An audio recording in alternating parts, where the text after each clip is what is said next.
Excellencies, distinguished guests, member of the media, colleagues, and friends. It is my great pleasure to formally welcome all of you to this international conference on the evolving role of women in science, technology, and innovation and science diplomacy, organized by Tillotoma Foundation. I am Kamakshi Vasan, Vice President, Tillotoma Foundation. This international conference is being organized in association with the Department of Science and Technology, Government of India. This is a two-day international conference. I thank all the distinguished speakers at this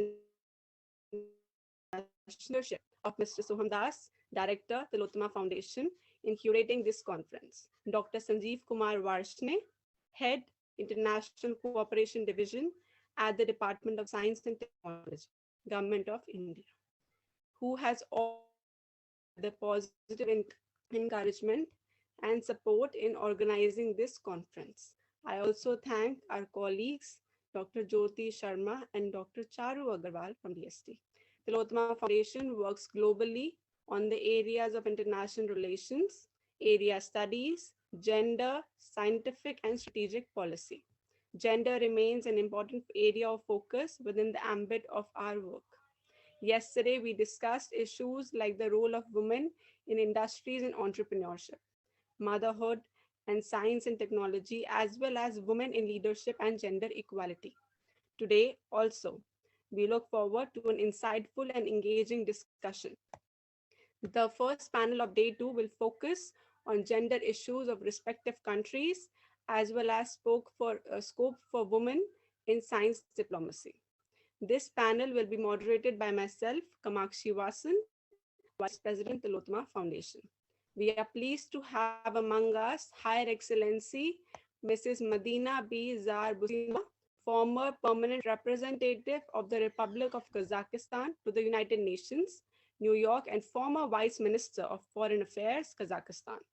Thank you for being here, ma'am. I welcome you to this conference and give the floor to you to deliver your speech. Thank you, Madam Moderator. Ladies and gentlemen, distinguished participants of the International Conference on Evolving Role of Women in Science, Technology, and Innovation. And at the outset, I would like to express my sincere gratitude to the organizers, first of all, for the invitation to speak today, but most for setting the topic of the conference. I'm sure it was mentioned yesterday that conference takes place just a week since the international community marked the International Day of Women and Girls in Science, which was established by the United Nations General Assembly in 2016 to promote full and equal access to and participation in science for women and girls. The day is a reminder that women and girls play a crucial role in science and should play this crucial role in science and technology communities, and that their participation should be strengthened in order to achieve the full and equal access to science, gender equality, and empowerment. Has mankind advanced towards achieving the stated goals over the past years? To my mind and to my regret, not yet. Speaking about my country, Kazakhstan, I would like to say in brief about the state policy in the field of gender equality. And I may proudly say that Kazakhstan, a country which 30 years ago gained its independence, has been a champion of many global initiatives, and our constitution guarantees equal rights for women and men, girls and boys. Kazakhstan has joined all key gender-related conventions and documents. Today, there are almost 30% of women in Majlis. This is our parliament's lower chamber. Last year, the list of prohibited professional occupations for women was abolished.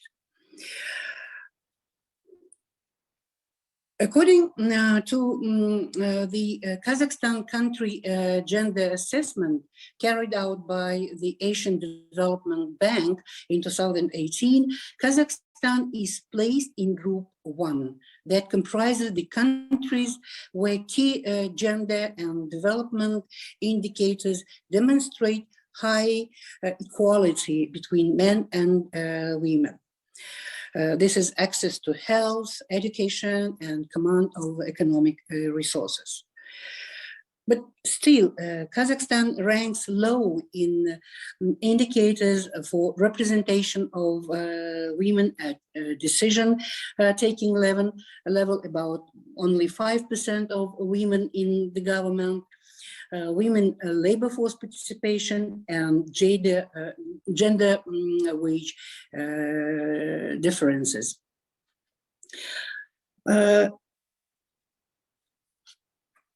The average proportion of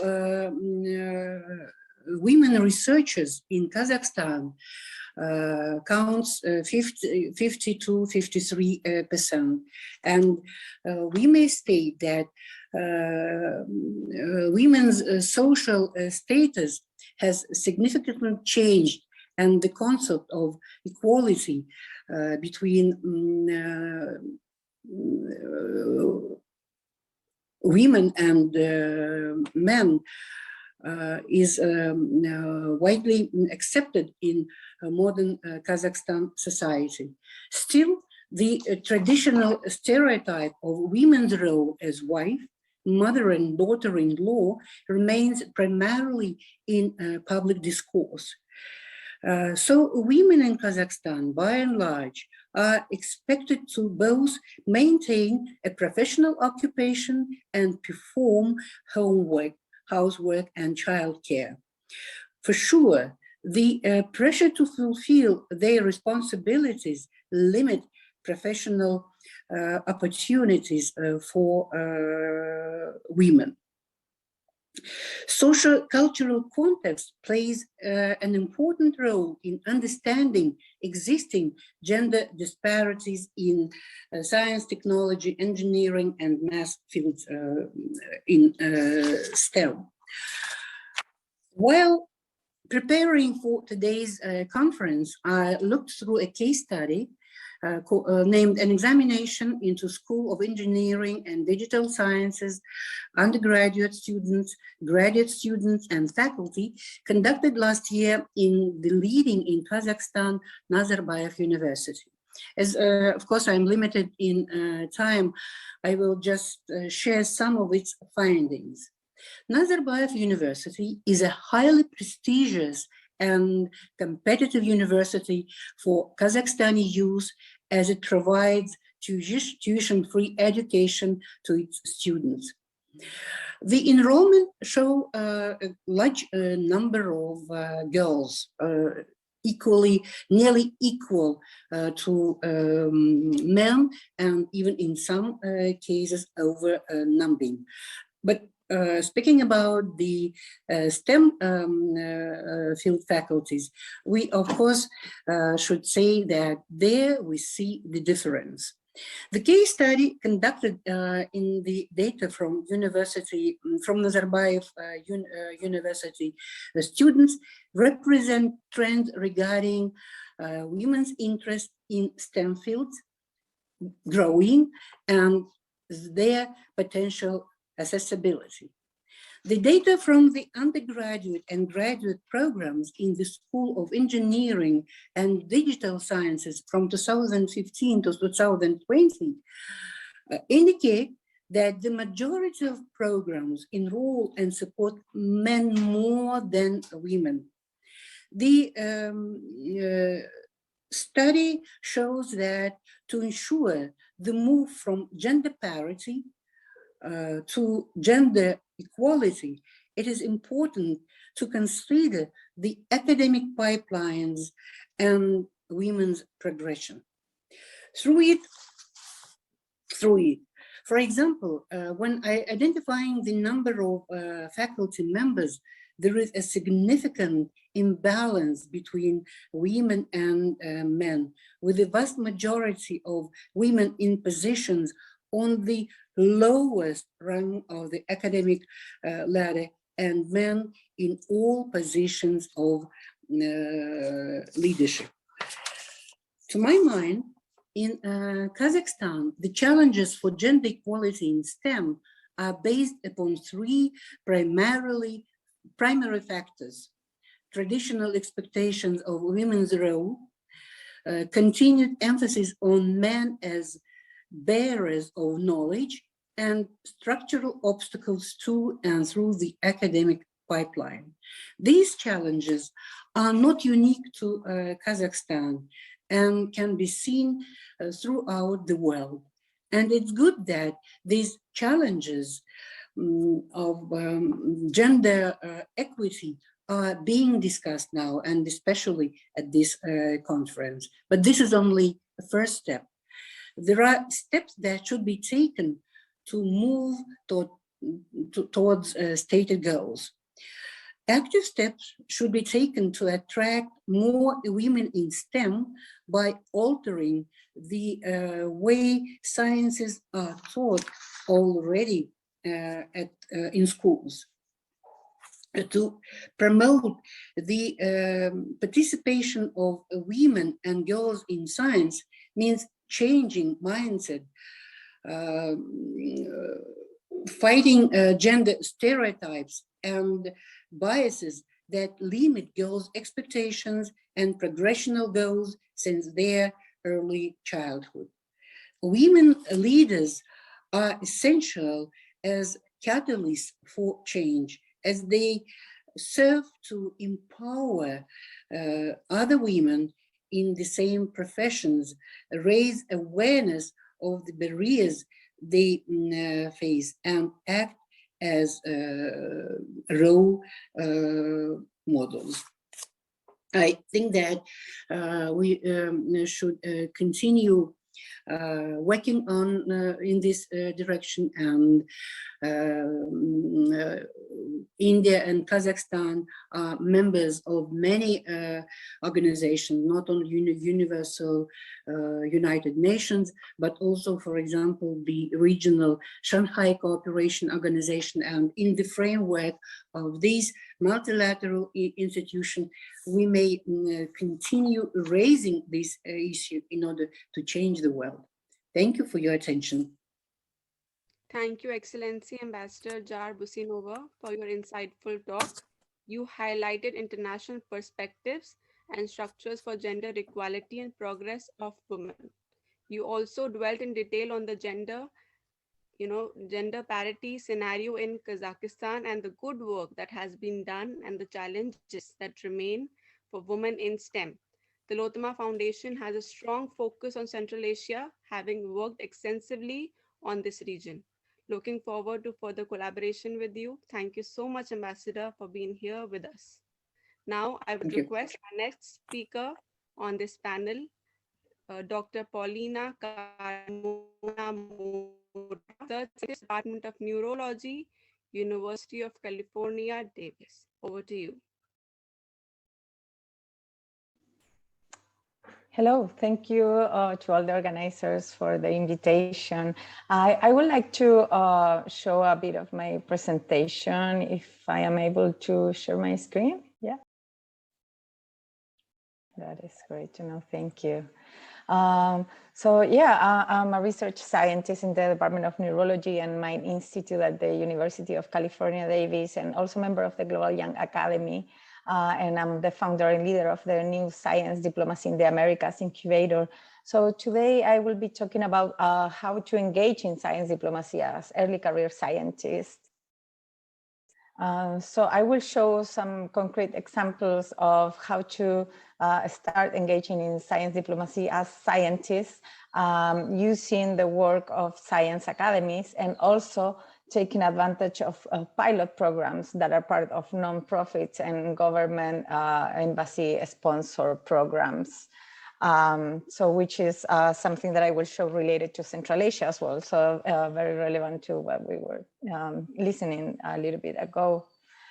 So the Global Young Academy is an example of how as young scientists can engage in different arenas worldwide using their scientific skills. So the Global Young Academy is a worldwide young academy with 200 members and more than 300 alumni from 94 countries, and we keep counting.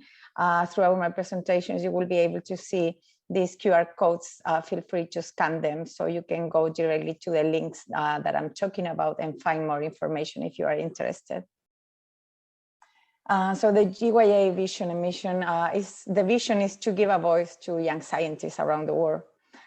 So our mission is to empower outstanding early and mid-career scientists and scholars to lead international interdisciplinary and intergenerational dialogue, both with each other and also with external stakeholders. We promote reason and inclusiveness in global decision-making.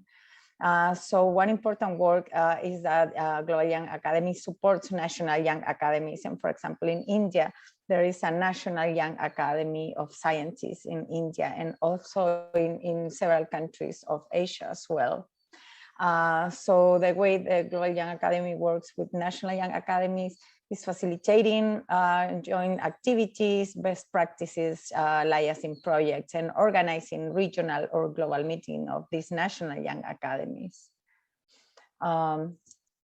Some examples are some recent statements in which we were able to give a voice to young scientists around the world in very important topics from the think tanks, scientific or academic think tanks from diplomatic groups like the G7 and the G20, as you can see here. We also have done some work in terms of publications. For example, here you can see this link. This QR code will take you to the article on mitigated losses, how scientific organizations can help address the impact of the COVID-19 pandemic on early career researchers. We focus on the impact of the COVID-19 pandemic contingency directly on early career researchers and mostly in women, as we can see. Just for the contingency itself, where in-person research and academic activities were halted, international mobility also impact and will have a long-term impact in the career of these young scientists and women worldwide.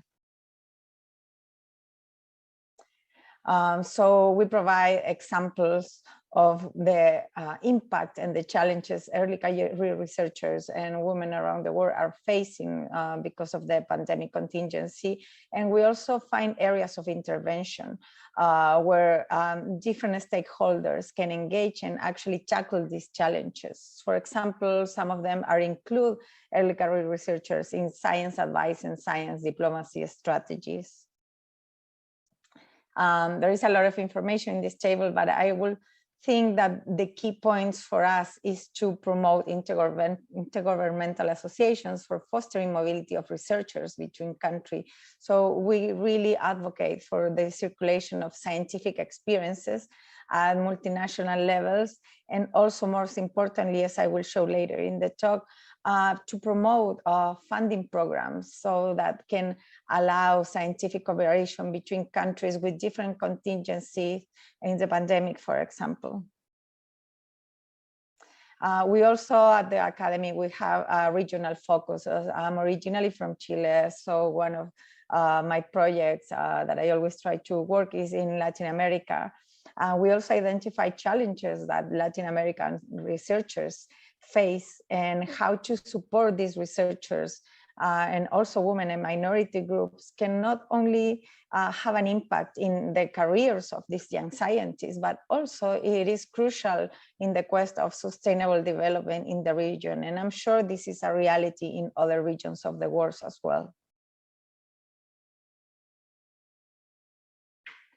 So among the recommendations, we first identify how different mobility path in a career of the young scientists in Latin America can affect their trajectory at the end and their outcomes in their careers.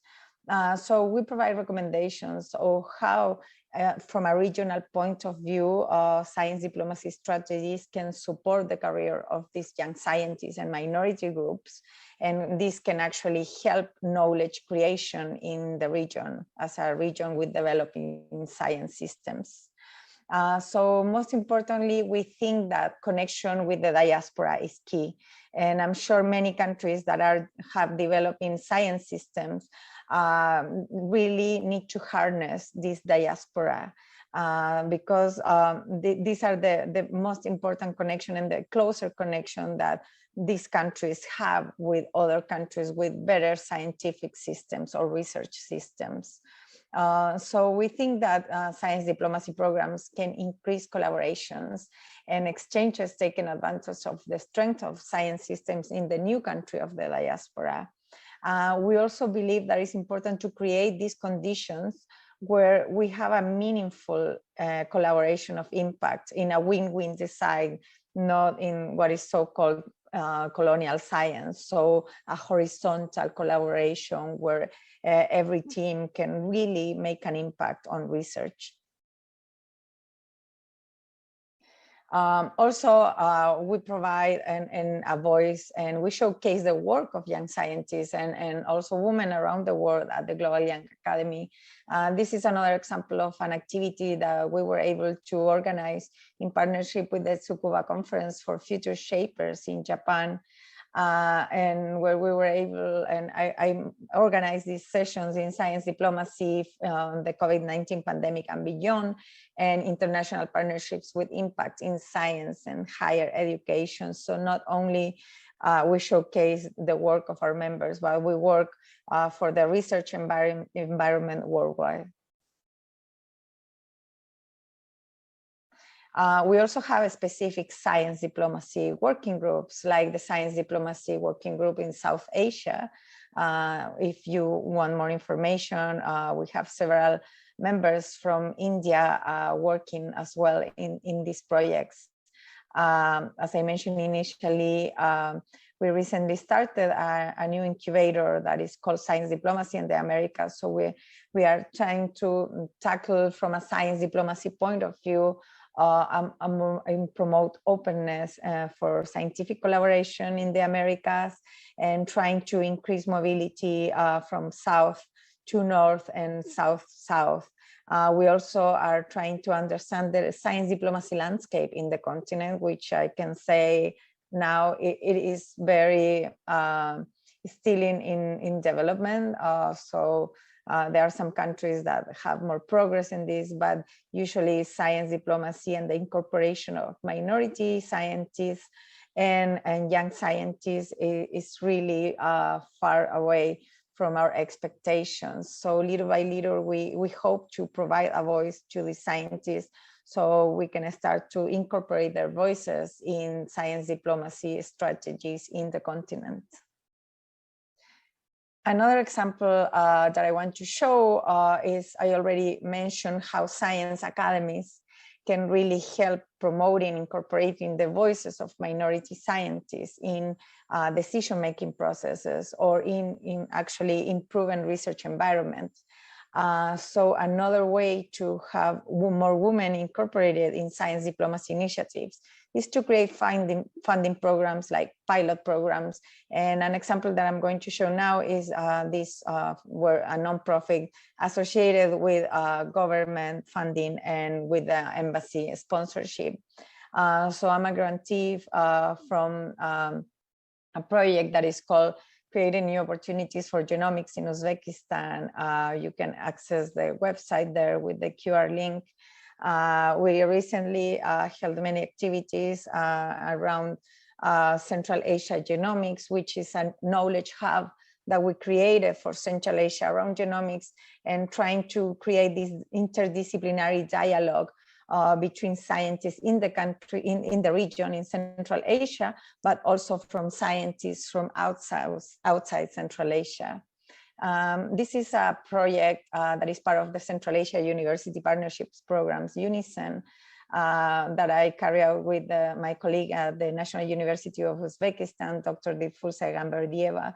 So this program is funded by the United States of America State Department through the Embassy of the US in Uzbekistan, and is administered by the American Councils for International Education. So this is a nonprofit based in the US that has different projects in different regions of the world.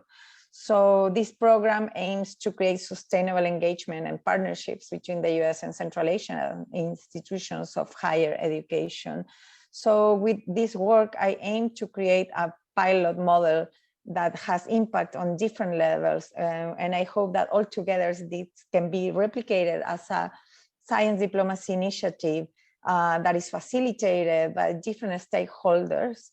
And this can be replicated in different disciplines and also in different regions as well. So first, we have a student exchange, capacity building events like genomics and bioinformatics workshop for young researchers, university-wide events like webinars with experts from UC Davis that were giving webinars to the National University of Uzbekistan. But it wasn't like your typical, pandemic webinar on Zoom. It was more about sharing resources and really having a meaningful interaction and being available for further engagement after the webinar. And finally, we closed the project with a Central Asia Genomics Symposium, which was virtual and in person in Tashkent. So what is the impact of activities like this? First, to have the opportunity for a researcher, a young researcher like me, to make an impact besides my research in the laboratory. And the impact is to advance human capital in Central Asia, establish new skills in different fields of studies, from plant genomics to human genomics to COVID-19 genomic surveillance. So we also wanted to encourage the private sector involvement in this. So the more they learn about these different technologies, the more interest they may have to partner with universities in a specific region, and also create increased regional and international collaborations and visibility. So I think it's key, and that can be my takeaway message from this part, that in projects like this, thanks to pilot funding, that are kind of eligibility is unrestricted, so we give new actors the possibility to apply. It's also important that there are supporting institutions that can help in the materialization of these meaningful partnerships. So first of all, the lack of contact between the US and Uzbekistan can be tackled by the willingness of an embassy, in this case, the embassy in Tashkent, to support sciences and education in their host country. And this aligns also with the international strategy of the State Department in the US. And very key to the outcome of these projects and the materialization of all these ideas is to have a nonprofit. For example, like the American Councils, because they were critical in guidance to navigate culture and the educational system in Central Asia. They have logistics supports and other types of help. So I think that will be my takeaway message. How we can really promote the engagement of young scientists and women is to have the opportunity and provide opportunities to create those kind of projects. With that, I would like to thank you for your attention and the invitation to participate, and feel free to contact me if you have any further questions or if you want to collaborate in the future. Thank you. Thank you, Ropolina. You highlighted a good work done internationally by several organizations in the area of science diplomacy. You also talked about your work on genomics in Uzbekistan and Central Asia. Thank you, Dr. Karmura. Now, I would request my next speaker, Dr. Radhika, researcher and DST Sti Policy Fellow, to speak. Over to you. Thank you so much, Kamakshi. And am I audible? Because there is echo that I am listening to. Yes, you're audible. Yes. All right, great. Thank you so much, Kamakshi, once again. And thank you, Dr. Vashne, for giving an opportunity to deliberate on such an important issue. And as a woman, I feel this is a very substantive point that we are making through such conferences, that we need to bring forward the women participation in science, technology, innovation, and the budding field of science diplomacy. In India, science diplomacy is budding right now. From past 4 to 5 years, we have started knowing about this field, and we have started working and gaining experience in this field. And I still feel there is much more need to uprise the women, in fact the younger girls, to take up this dedicated field of science diplomacy. So for my talk today in this conference, I will focus mainly on three sections.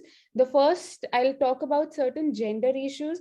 So my colleagues in DST, STI fellowship group, they have carried out a detailed study on what are the key assets and gaps for women to participate in the STEM field. They particularly called it a SETI field, that's science, engineering, technology, and innovation. Innovation is also a very important part that we need to take care. And then we evaluated what are the key assets that are happening, what are the gaps, and what are the key challenges, and how policy makers can address those challenges. With this, in my second section, I'll focus more on what is the India's take on enhancing the women participation in science, technology, and innovation. What are the policy level changes, program level interventions we have introduced? And then last, I'll talk a little bit about the science diplomacy and role of women in that. Already Paulina has walked us through what are the relevance of women in science diplomacy and what efforts has to be done and why it is required. I think so I'll just touch upon those because Paulina has excellently addressed those factors.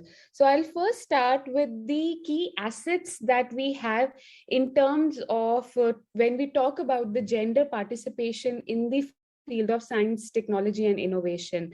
The key assets that we hold is that we have started recognizing the gender parity right at our primary and secondary education levels.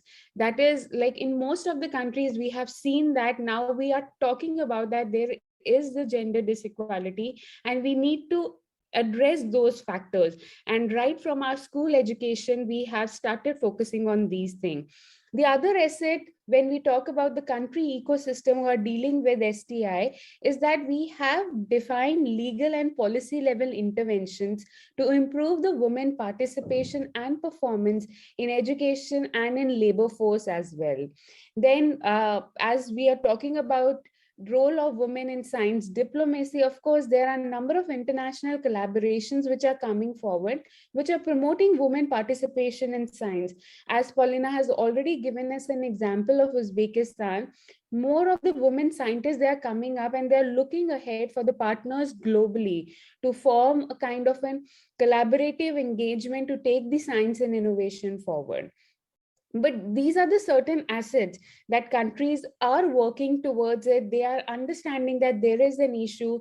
We have United Nations sustainable development goal that in 2030 agenda, we have two dedicated goals related to gender equality and women empowerment. Of course, this has brought the importance of addressing this issue, but still there are certain gaps which are existing. The report which I have the inputs of the reports which I am talking about, that took care of a South Asian countries, including India. And we had a focus group discussion with the women scientists, experienced one at the leadership position, and even the younger researchers who were working in field of science, technology, and innovation to understand what actually the gaps are existing.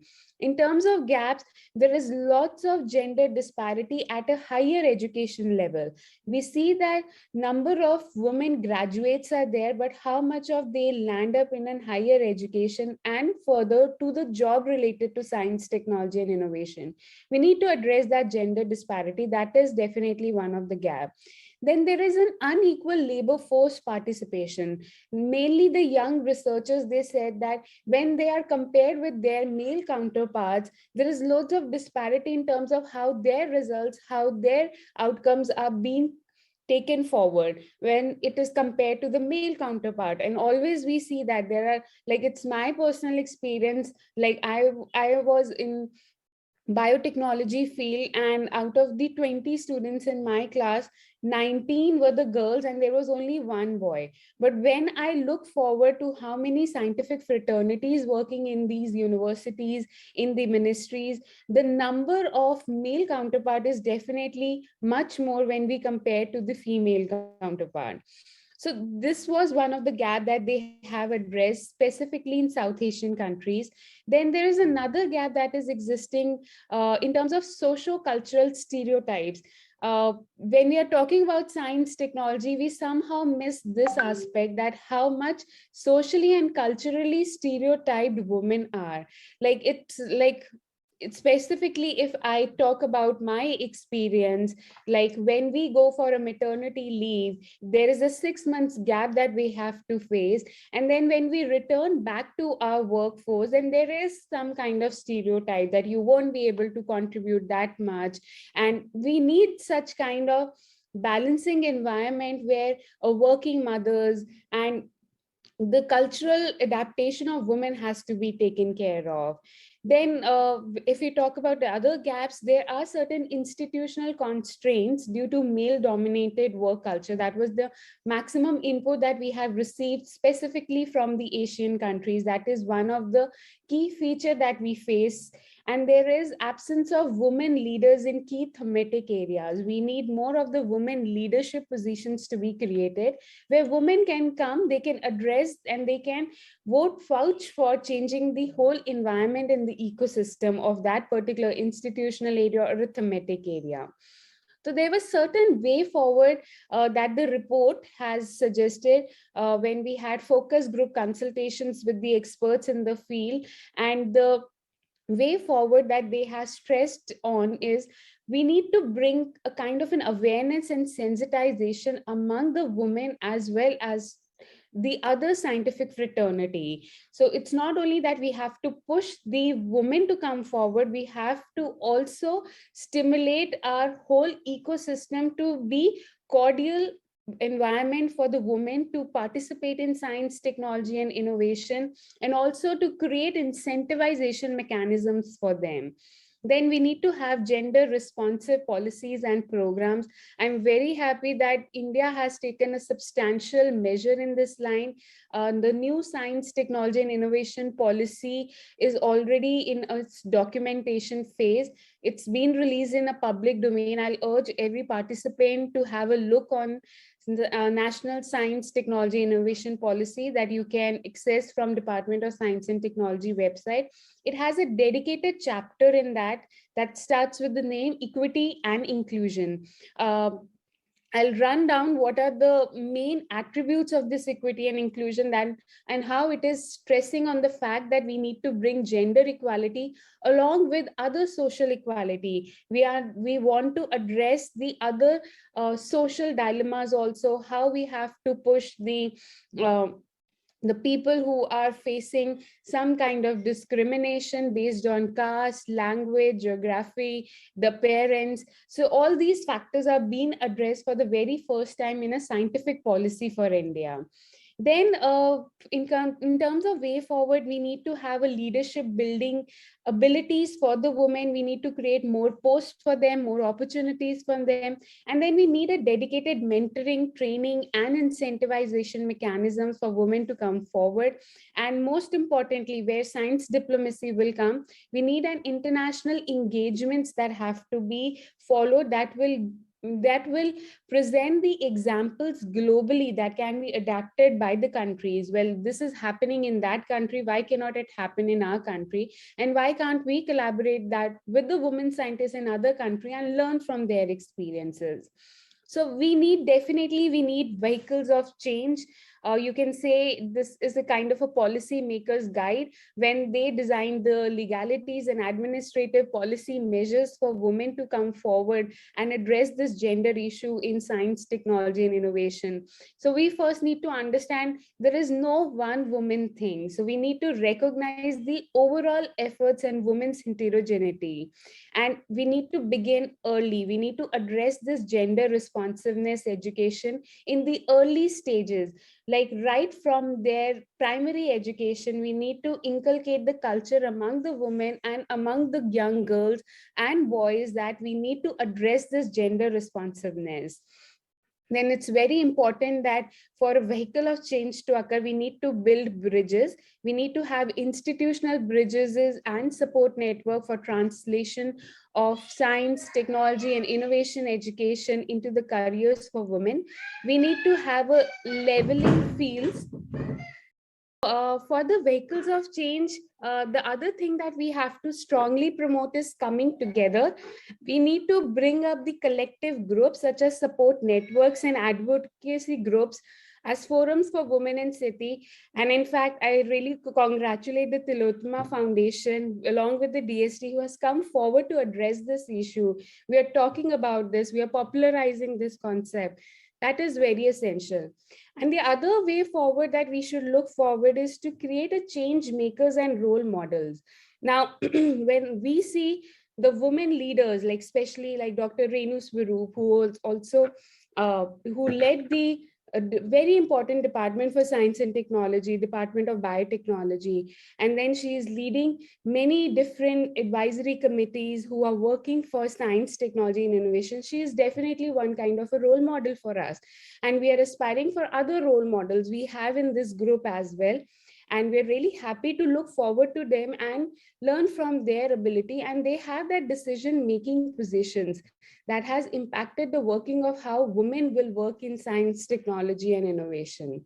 And then we should have a systemic gender looking glass, along with the gender specific policies and legal interventions, making all policies and program. We need to inculcate this into our cultural aspect. So this was the kind of a snapshot of a report. I'll drop the link of that report. It's a UNESCO report initiated by the Jakarta office that talks about what are the key assets that are held in the system for gender, what are the key gaps, and how we can proceed forward. So with this, I move to the second aspect of my talk, in which I'll focus more on what efforts India has taken in terms of promoting the gender participation in science, technology, and innovation. As I specified that we have a dedicated policy chapter. For the very first time, we have a dedicated section for equity and inclusion. By equity and inclusion, we means that we are aspiring an equitable participation in science, technology, engineering, mathematics, management, and innovation with respect not only to gender, but also to social, regional, and economic diversity in the country. So we are talking about having a mainstreaming equity and inclusion. The idea that we have to promote each and every group in a country along with the women participation, that is the first foremost agenda for the science policies to focus on. We are going to address it as a subtext to all STI policies and processes. So this is one of the revolutionary steps that the government of India has been projecting, that whether it be a policy of electronics, be it a policy of communication, be it an economic policy, we need to have a subtext that will address that this much of a gender participation is required, and there is a need to promote the other groups to come forward.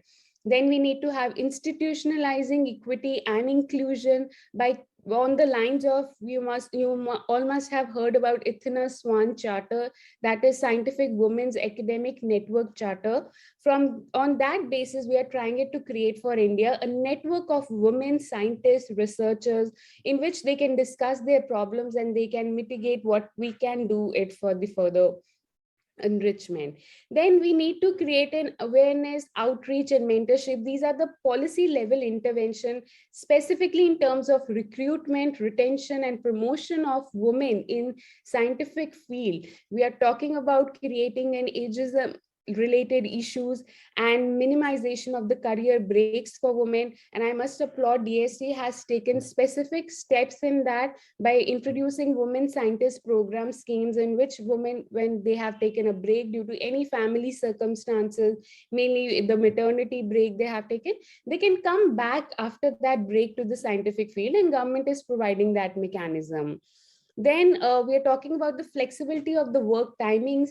We are talking about childcare benefits and to make it more gender neutral, and then other issues that are regarded with the women who are working in this particular field.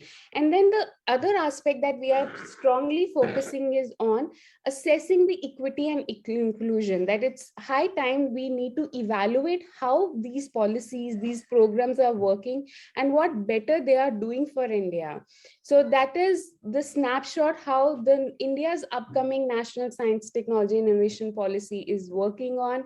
And I'm really happy that Department of Science and Technology, they have number of programs. If I have to start up, they have gender advancement for transforming institution. That's a Gati pilot program has already been started by DST.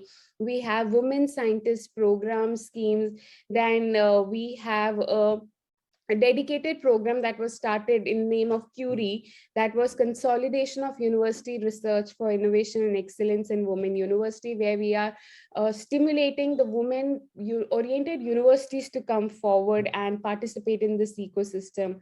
Then we have mobility schemes that are addressing relocation issues of women scientists. Likewise, we have a dedicated program that was started by a Science and Engineering Research Board known as SERB in India, that is exclusively for promoting opportunities for women in exploratory research. The name itself is very powerful. The acronym becomes POWER. And this POWER program is specifically to mitigate the gender disparity in science and engineering research, and more in terms of funding in various S&T programs in Indian academic institutes.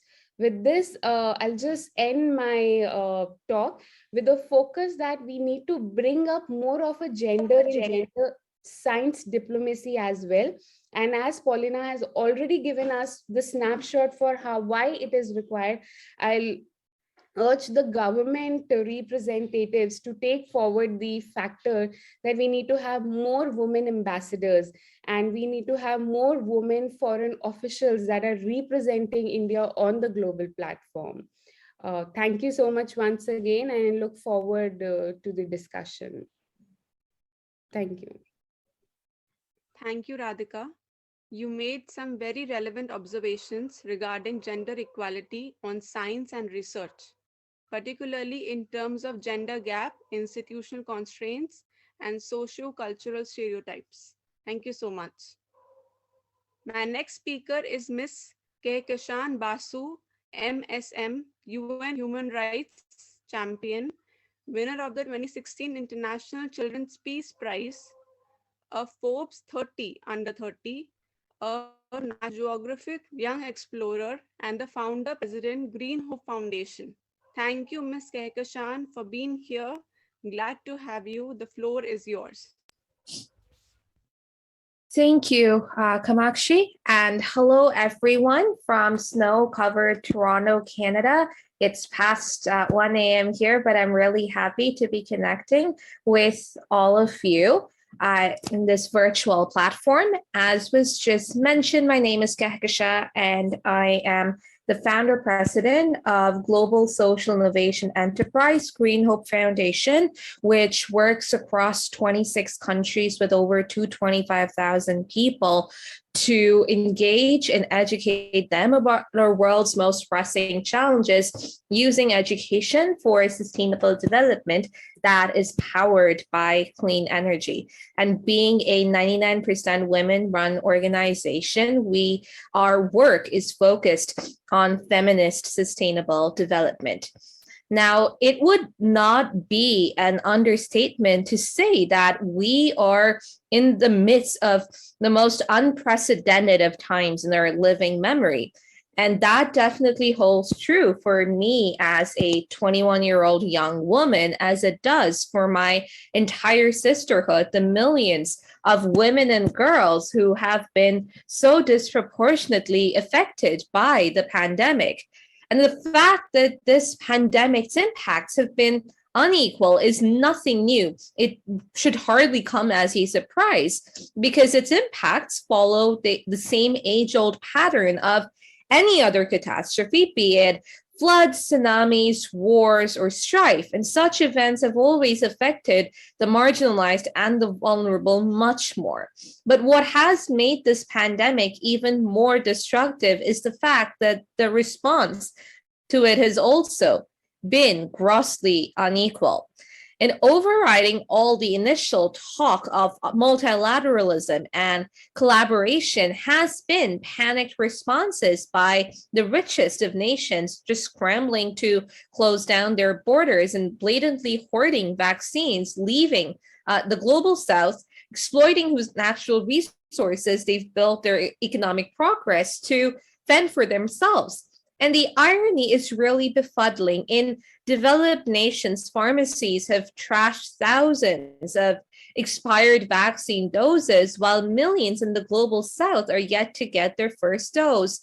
So this is just one instance of the inequity that the pandemic is accentuating and really pushing those who are the farthest deeper and deeper into the mire, and the situation continues to worsen with the immense fluidity in supply chains, causing shortages, raising prices, and putting greater burden on women and girls, the poor, and the vulnerable. And the economic consequences of these disruptions and their social impact have combined to push back much of the development and progress achieved over the last 6 years since the adoption of the Sustainable Development Goals. And within this vicious cycle of disparity at the vortex of suffering are women and girls who are struggling to cope with an additional dimension in the rise of domestic violence, the shadow pandemic with abuse, disproportionate job losses, and with it, loss of opportunity for equity and progress. And even the scientific and the medical response to the pandemic has been gender biased. The gender bias in clinical trials is a classic manifestation of an age-old inequity. In order to achieve the best possible results, clinical trials should be randomized so that they're able to cater to the human race without bias. But at the same time, sadly, there exists a partiality towards men as participants in clinical trials because of the long-held archetype that a man is representative of the human species, and in particular, the 70 kg white male, and that any other individual is expected to fit into the parameters defined by him. And this bias inevitably leads to the underrepresentation of women in clinical trials, and made worse by other social factors like age and race.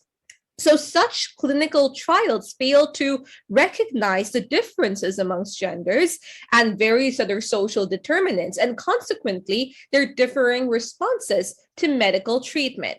So this lack of data creates a disparity that prevents the creation of medical treatments that satisfy the unique health requirements of women. And the same holds true for COVID-19 vaccines. The greater concern for us should be the general lack of awareness that camouflages issues such as these. New technologies need to be unbiased, but unless civil society is aware of such disparities, we will never be able to witness change. And this should really be one of the fundamental steps required for rebuilding better in this COVID landscape and in the post-COVID landscape. Digital technologies, machine learning, Internet of Things, big data, these and many other innovations are driving the fourth industrial revolution. Yet the irony is that we live in a world where digital dividends coexist with digital divides. And as we become increasingly interconnected, some regions reap the benefits of technological progress, while others regress even further, hampered by their lack of access to technology. And the pandemic's exacerbation of pre-existing inequalities also includes the widening of this digital divide. And one of its greatest manifestations has been to push millions out of the education system simply because of the technological barrier that prevents them from digitally reconnecting to a distance learning system. Students who are from wealthy backgrounds with parental support and a desire to learn and residing in mostly developed countries now have been able to make their way past closed school doors to alternative learning mechanisms. But in the global south, and particularly in least developed countries, and within them, in their rural communities and their most vulnerable communities, schools have closed for good. And there are millions, majority amongst them girls, who now have no access to education. And the severity is compounded by an abyssal lack of data in this regard that is a major detriment to framing effective redressal mechanisms. And as someone who is working in these communities in multiple countries, my team and I have seen firsthand the grotesque impacts on young people, especially girls. In rural Liberia, for instance, we are working in such rural communities that witnessed an upsurge in young people getting swept away in the vicious cycle of drugs and crime because they could not go to school anymore. In rural Bangladesh and even in rural India, the communities we work in witnessed an exponential increase in child marriages, in domestic violence, in trafficking. And there are hundreds, if not thousands, of such communities around the globe who continue to remain invisible and excluded from the statistics of COVID-19 impacts. So it is in these contexts that modern technology needs to be deployed to deliver localized solutions that address their basic issues of education, sanitation, water, and employment. We have seen the efficacy of such initiatives from our own lived experiences, wherein our projects in these communities are using game-changing technology in the form of AI and big data that is helping us to break this conundrum. So AI is helping us to identify student learning needs and optimize the process, addressing not just children and youth who have negligible learning, but also adult learners who are illiterate, most of them women. And these communities have no understanding of English, often only speaking in their local dialect, which AI assists by translating text and presenting the basic meaning through visuals. And we take it further by using art, music, dance to bring out the creative side, bringing together culture and technology to accelerate transformation. And AI is also helping to tackle poverty and supporting us in implementing climate-smart agricultural solutions, wherein we started seeing the firsthand the efficacy of the solar-powered irrigation systems that the farmers in the villages we work with now use. Machine learning is helping to aid this by feeding the data collected over the growing season into an AI model that simulates the best ways for farmers to grow their crop. These lived experiences are testament to the changing dynamics of education delivery that needs to be supported through policies and impact investments. And these pilot solutions that we as non-state actors with extremely limited resources are implementing need to be upscaled and magnified through state and national policies as well. And we must move ahead accepting the fact that the pandemic has irreversibly changed education delivery, moving from traditional in-person methods to digital platforms that comprise of distance and remote learning. So it will not suffice to just focus on building physical infrastructure.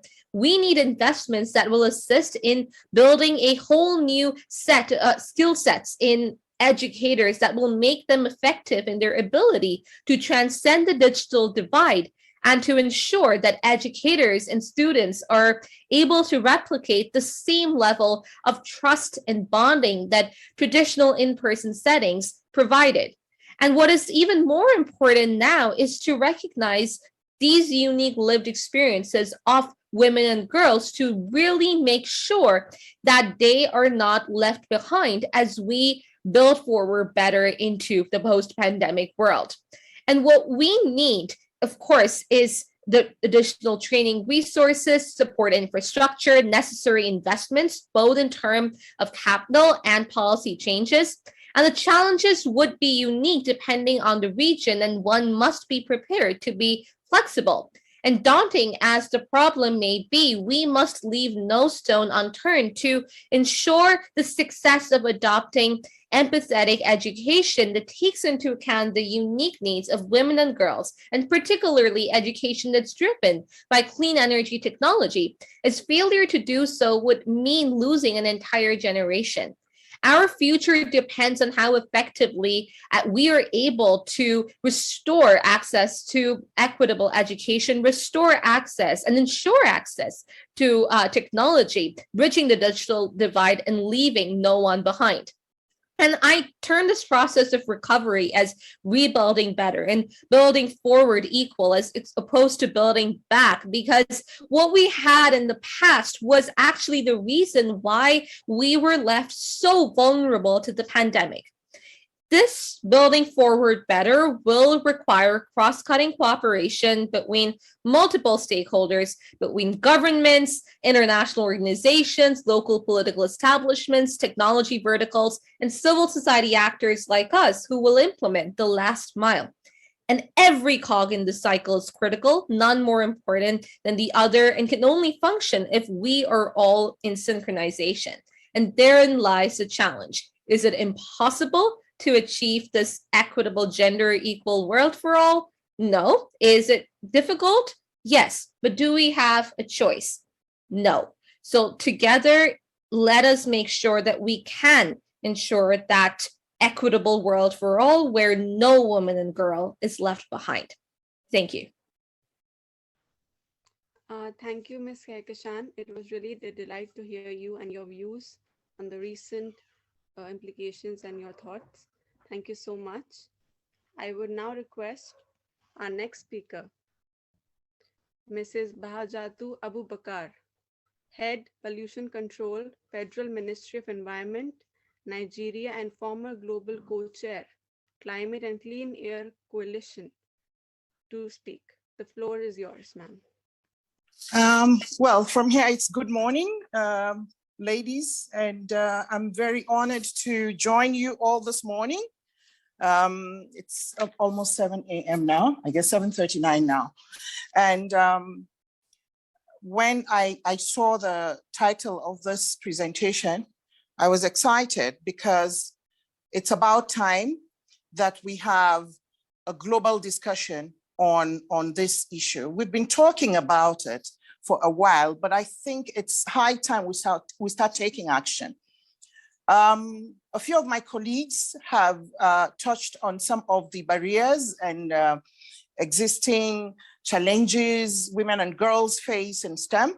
And we know of the family obligation, and we know the roles of lack of models and mentors. And we also know that women actually face the double bind.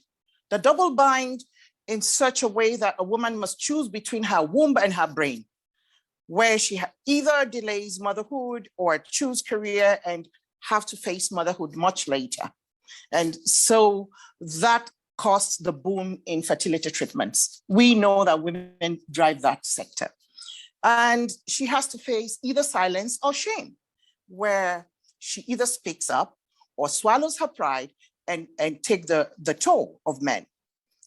She also have to either be different, which attracts a lot of scorn, or she goes with sameness in trying to blend, killing her desires to innovate, to excel, just because she doesn't want to be looked as different.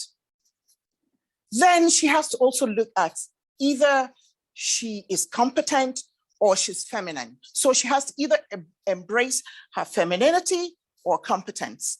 This is one of the aspects that kills women from within. And over the years, you see some women excelling immensely, and you see some just falling behind and cower to the side, just because they feel a woman successful in a workplace is not seen as being feminine.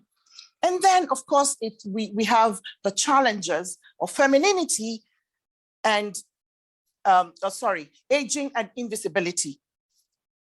I'm a woman in my mid-50s, and I'm fabulous as a woman. And a lot of my colleagues, or a lot of women in the workspace, feel once they cross the age of 40, once a woman crosses the age of 50, she becomes invisible. No, 50 is the new 40, 60 is the new 50, and we must stop apologizing for being women. These are some of the things and challenges and barriers that keep women from excelling in STEM. I am a mechanical engineer, and I became, of course, embraced environment, and I became an environmental engineer after also further studies. And my passion is climate change. My passion is clean energy. My passion is women and girls. And so it is very, very important that in STEM, we should provide the right leadership, the right environment, the right mentoring schemes that we need to put together to ensure that we are able to open the door, keep the door open, so more women and girls can come in. And how do we do that? We need to equip women and girls with the skills and confidence required. We need to speak up more to say, hey, if I can, you can. We need to focus more on younger generations and talk from life experiences, showing them it's okay to cry, but it's also okay to smile through your tears. But it is not acceptable for you not to try. Yes, you will fail. Yes, you will get hurt. Yes, but you must stand up and try again. So we need to work to attract, recruit, retain women in STEM and also in major fields.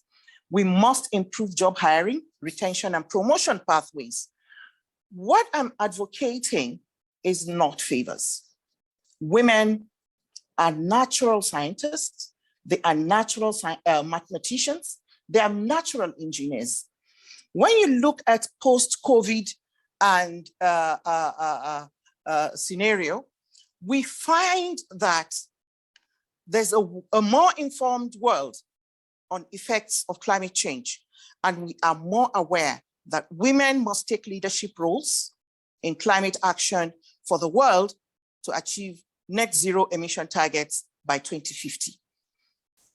We know that women are custodians of energy use in household, and we must, through energy use, we must teach them energy use and energy efficiency. According to the UN, we know that we cannot achieve the net zero global emission reduction in the energy sector unless we bring women and girls along. And so women and girls are the frontliners in climate action. Leadership in this sector does not mean that a woman must be an engineer, must be a mathematician, must be a scientist. We need to get to rural areas, just like we're doing in Nigeria, through one of my projects that's called RUES. RUES is Rural Women Energy Security Initiative.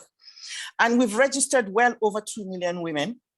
We were able to break the global cook stove funding code through the use of sensors, and the program is called Sensor-Enabled Climate Finance, where we used sensors to monitor the use of clean cook stoves in rural Nigeria, in Mararabamburun and Katampi. We made sure that the use of sensors attached to the clean cook stoves show the donor of climate change, climate credits, that their action is actually working. New apps have been developed that actually monitors the use of the sensors in rural Nigeria. And somebody that is a donor in San Francisco is sitting back on his iPad and watching the use of his funds. If we have voluntary climate credits, we have women using cleaner energies in Africa. Together, we are forming a conduit for climate action. So this enabled donors to see in real time through the dashboard the use of clean cook stoves in rural Nigeria. We've done this for 3 years, and now we're rolling out, we're scaling up. For the first time in the history of the clean cook stove projects in the world, we're equipping 1 million households with clean cook stoves this year, 2022. And we have just started the mobilization. And then also, you know that water is a big crisis in climate change. And so we're also equipping 1 million households with water filtration system. So we hope the water filtration system is going to be approved, but the cook stove has been approved and we're starting projects already. We're hoping to look to the future and hope before the end of March, we will have the approval for 1 million household water filtration system. We know that as women and girls must realize we can't achieve anything by attending conferences, writing petitions, and demonstrating on the streets. We need to take this to the table. We need more women in leadership. And in most countries, women do not participate in the democratic process. We see women appointment, we applaud women appointment, but these are handouts. Women form the largest population in most countries that I know. By 2050, Nigeria is going to surpass the United States of America and become the third largest country in the world. Women account for more than 51% of the population in Nigeria. So and I know that happens, that occurs in India and other countries as well. So we need to be able to harness the power of women and girls and bring together a formidable force that men must come to the table to talk to us. If women do not get into politics, we will not have the opportunity to chart out the policies that support STEM and development of women and girls. And it is very important that we sit at the table when decisions are being carried out. We need to be at the table when decisions are being made. If they refuse to get us onto the table, we need to make our own table. So RUES has a project called Woman to Woman Initiative. We started by taking women from rural Nigeria to rural Odisha, where we spent 10 days with the women of Odisha. This is one of the programs that I know we can actually further bring to the rest of the world, where women are coming together and sharing life experiences, and especially sometimes in climate smart technologies that are also very innovative and rural, just like the replacement of hydrofluorocarbons with what we're using that are technology neutral application in water provisions for households.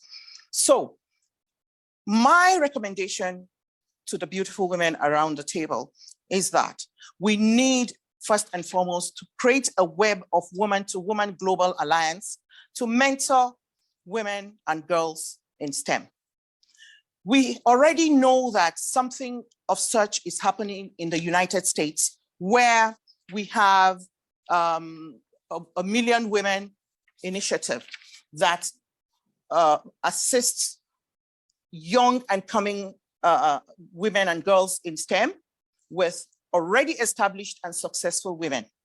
So it is important for us to do country to country, regional, or a global partnership in mentoring women and girls. Then I would suggest a global sisterhood in leadership, where women in leadership come together and chart a course for women and in STEM.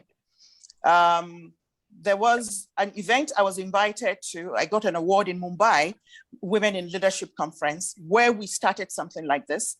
And I believe that in the future, we should make it even much better. I think we need to talk to women in position. If you are a woman that is allowed into the room or on the table, whether you broke down the door, whether you were invited through the door, once you get in the door, make sure you're not the last. Make sure you carry yourself with dignity.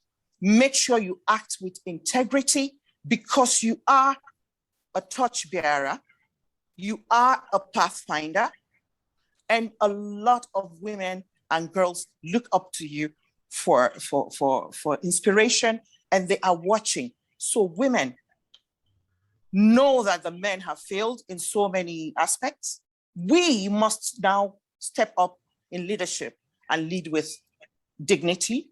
And we must show that, yes, right now we're not asking for favors, we're just asking for opportunities.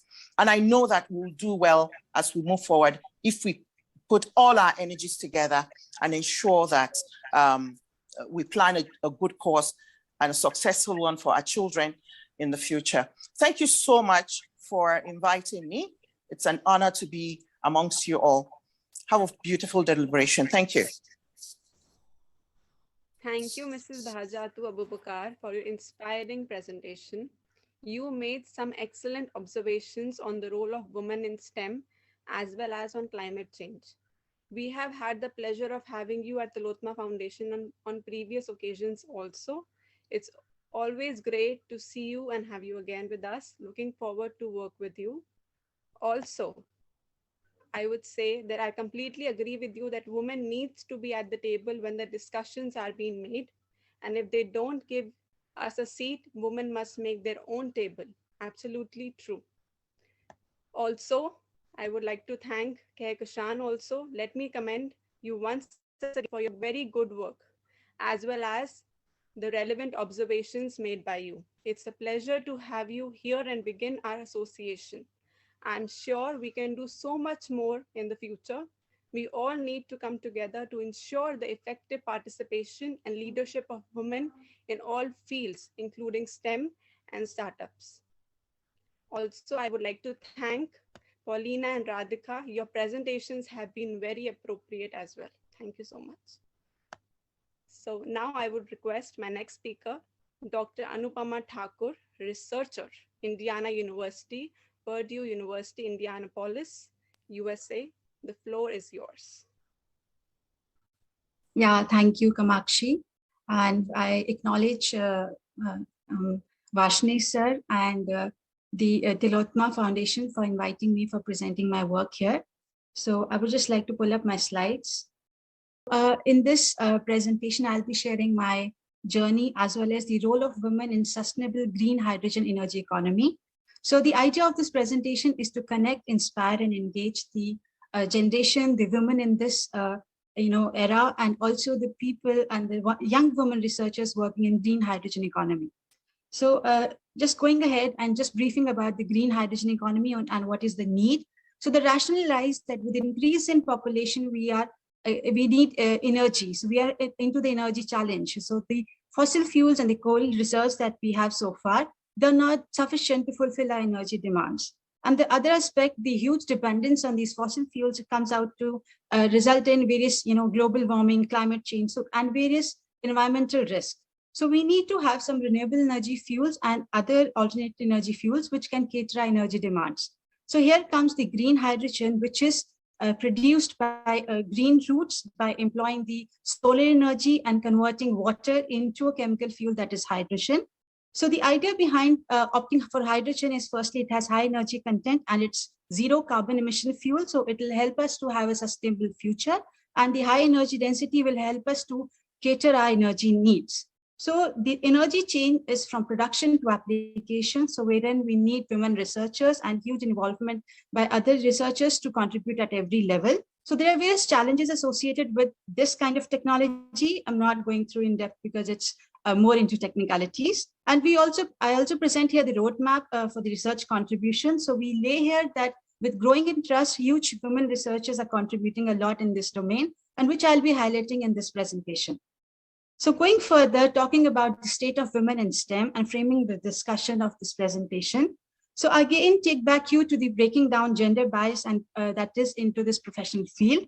So talking about various contributions of, and low percentages that we see on the screen, while we talk about mechanical engineers, computer science, civils, chemical and environmental engineers. So these are the percentages of women, which is so far.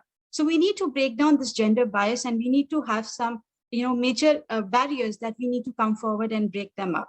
So the three major barriers with my personal experience says that first is the lack of encouragement, second is the talent deficit, and the third is role model shortage. So we need to work on these barriers, and I put up some solutions in my perspective, which I highlighted here to overcome these barriers. So the first one is the lack of encouragement. So we can, remove this barrier by investing in infrastructures in order to have make inclusive access to technology. We need to integrate technology to the classroom. We need to provide hands-on experiences to young women, girls, such that they get, more encouraged by the fascinating technologies and the upcoming opportunities in their way. So some summer camp, workshop, after-school activities can be carried out to work on this kind of barrier. The second barrier that I mentioned is talent deficit. So we need to provide some kind of internship, scholarship programs to inculcate the STEM education. We need to highlight on various science and social impacts of solving real world problems, maybe, fighting with pandemic. We can work on some speaker series that we can inculcate again to remove this talent deficit barrier. The third thing is the role model shortage, which is again a biggest barrier. So we need to build some kind of virtual mentoring programs such that to connect women students with inspiring women, leadership women, such that we can inculcate the, mentor young women to opt for STEM education. So with all these barriers, now I come forward to highlight upon the gender bias and the clean energy thing. So the first one is we have the, UN Sustainable Goals. So the Goal 5 integrates caters to the gender equality, and Goal 7 ensures the clean energy. So connecting these both, we need to work upon the gender gap that lies between these both UN Sustainable Goals. We need to work upon the implications for the clean energy economy. We need to find out the direct role of gender in the energy sector, and we need to do the tracking of gender in these disciplines. So to follow this modern, clean energy theme, we need to talk about the modern technology. So trends and status in women that imply in these domains. So there are several barriers that exist between these fundamental sectors also. So the first one is the barrier to entry for women in this modern energy sector. So the major barriers underlines the perception of gender roles, firstly. Second is the cultural and social norms, prevailing hiring practices in this field. That all again integrates the lack of STEM background, self-perception by women, lack of awareness of opportunities, limited mobility, because women cannot travel based on their family restrictions, discouraging workplace policies, lack of gender targets, and lack of non-STEM backgrounds. And we also highlight here that the several women that are into the STEM, non-STEM, and administrative roles. So we find the maximum percentage of women is in administrative roles. So again, we need to work upon inculcating STEM education to women such that they can pursue these disciplines and work great and contribute to society. The other barrier that is to the career advancement also lies, and we need to break this glass ceiling by investing huge of our efforts into inculcate again STEM education to employ opportunities to, provide some training opportunities and to encourage women to opt for various disciplines. So again, there's a graph which represents the female representation at board level. So we again see that we have less percentage there. So we really need to motivate this and bring women to the leadership role such that they can create policies and for the benefit of women. Apart from that, these are some kind of policies and solutions that dignitaries can work upon.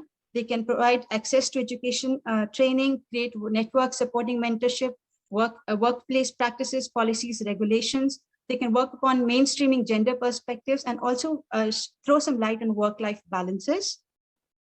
And if you talk about the modern, percentage of into clean energy and clean hydrogen, so this is the percentage of women that are contributing in energy sector. So we find that 32% of women are in renewable energy, 35 in chemical, 22 in transportation, and 22 in oil and gas. So with this, we propose some suggestive measures in support of women such that they can contribute more. So we can promote networking opportunities, gender policies, mentoring, training sessions such that we can have more involvement of women in this sector. And we also find that there are several agencies and organizations that are there to develop and foster women in clean and sustainable energy. So the few which I've listed here is Energia, WRISE, WISE, Women in Clean Tech and Sustainability, and the major is Women in Green Hydrogen. So I'm one of the volunteers for Women in Green Hydrogen. So with respect to that, they communicate the actions which are into the green hydrogen discipline and where women as a workforce are contributing a lot. So as a workforce, women are into consultation and planning, construction, operation and development and productive uses of green hydrogen. And there are huge benefits of investing women in renewable energy businesses, being from family to the UN Sustainable Goals. So we all should spread this word of, inculcating STEM education and promoting them to contribute more into energy sector. And now talking about the major role. And so basically women as a change agents or change makers can again add more value to this energy chain. So we are here all to contribute, highlight success stories of women. And as a volunteer, we have been doing so. We are celebrating women in a hydrogen economy. So there are several women who are into this mission and they all are contributing. And I've just highlighted a few of their glimpse here that who are contributing into green hydrogen. Apart from that, we are also here to propagate this need of STEM education. So again, we are here to expand field of opportunities, fighting major problems, involve improvement of workforce quality, a boost for the economy, and to become a source of inspiration for the upcoming generations. So with this, we are here to connect, inspire, and engage.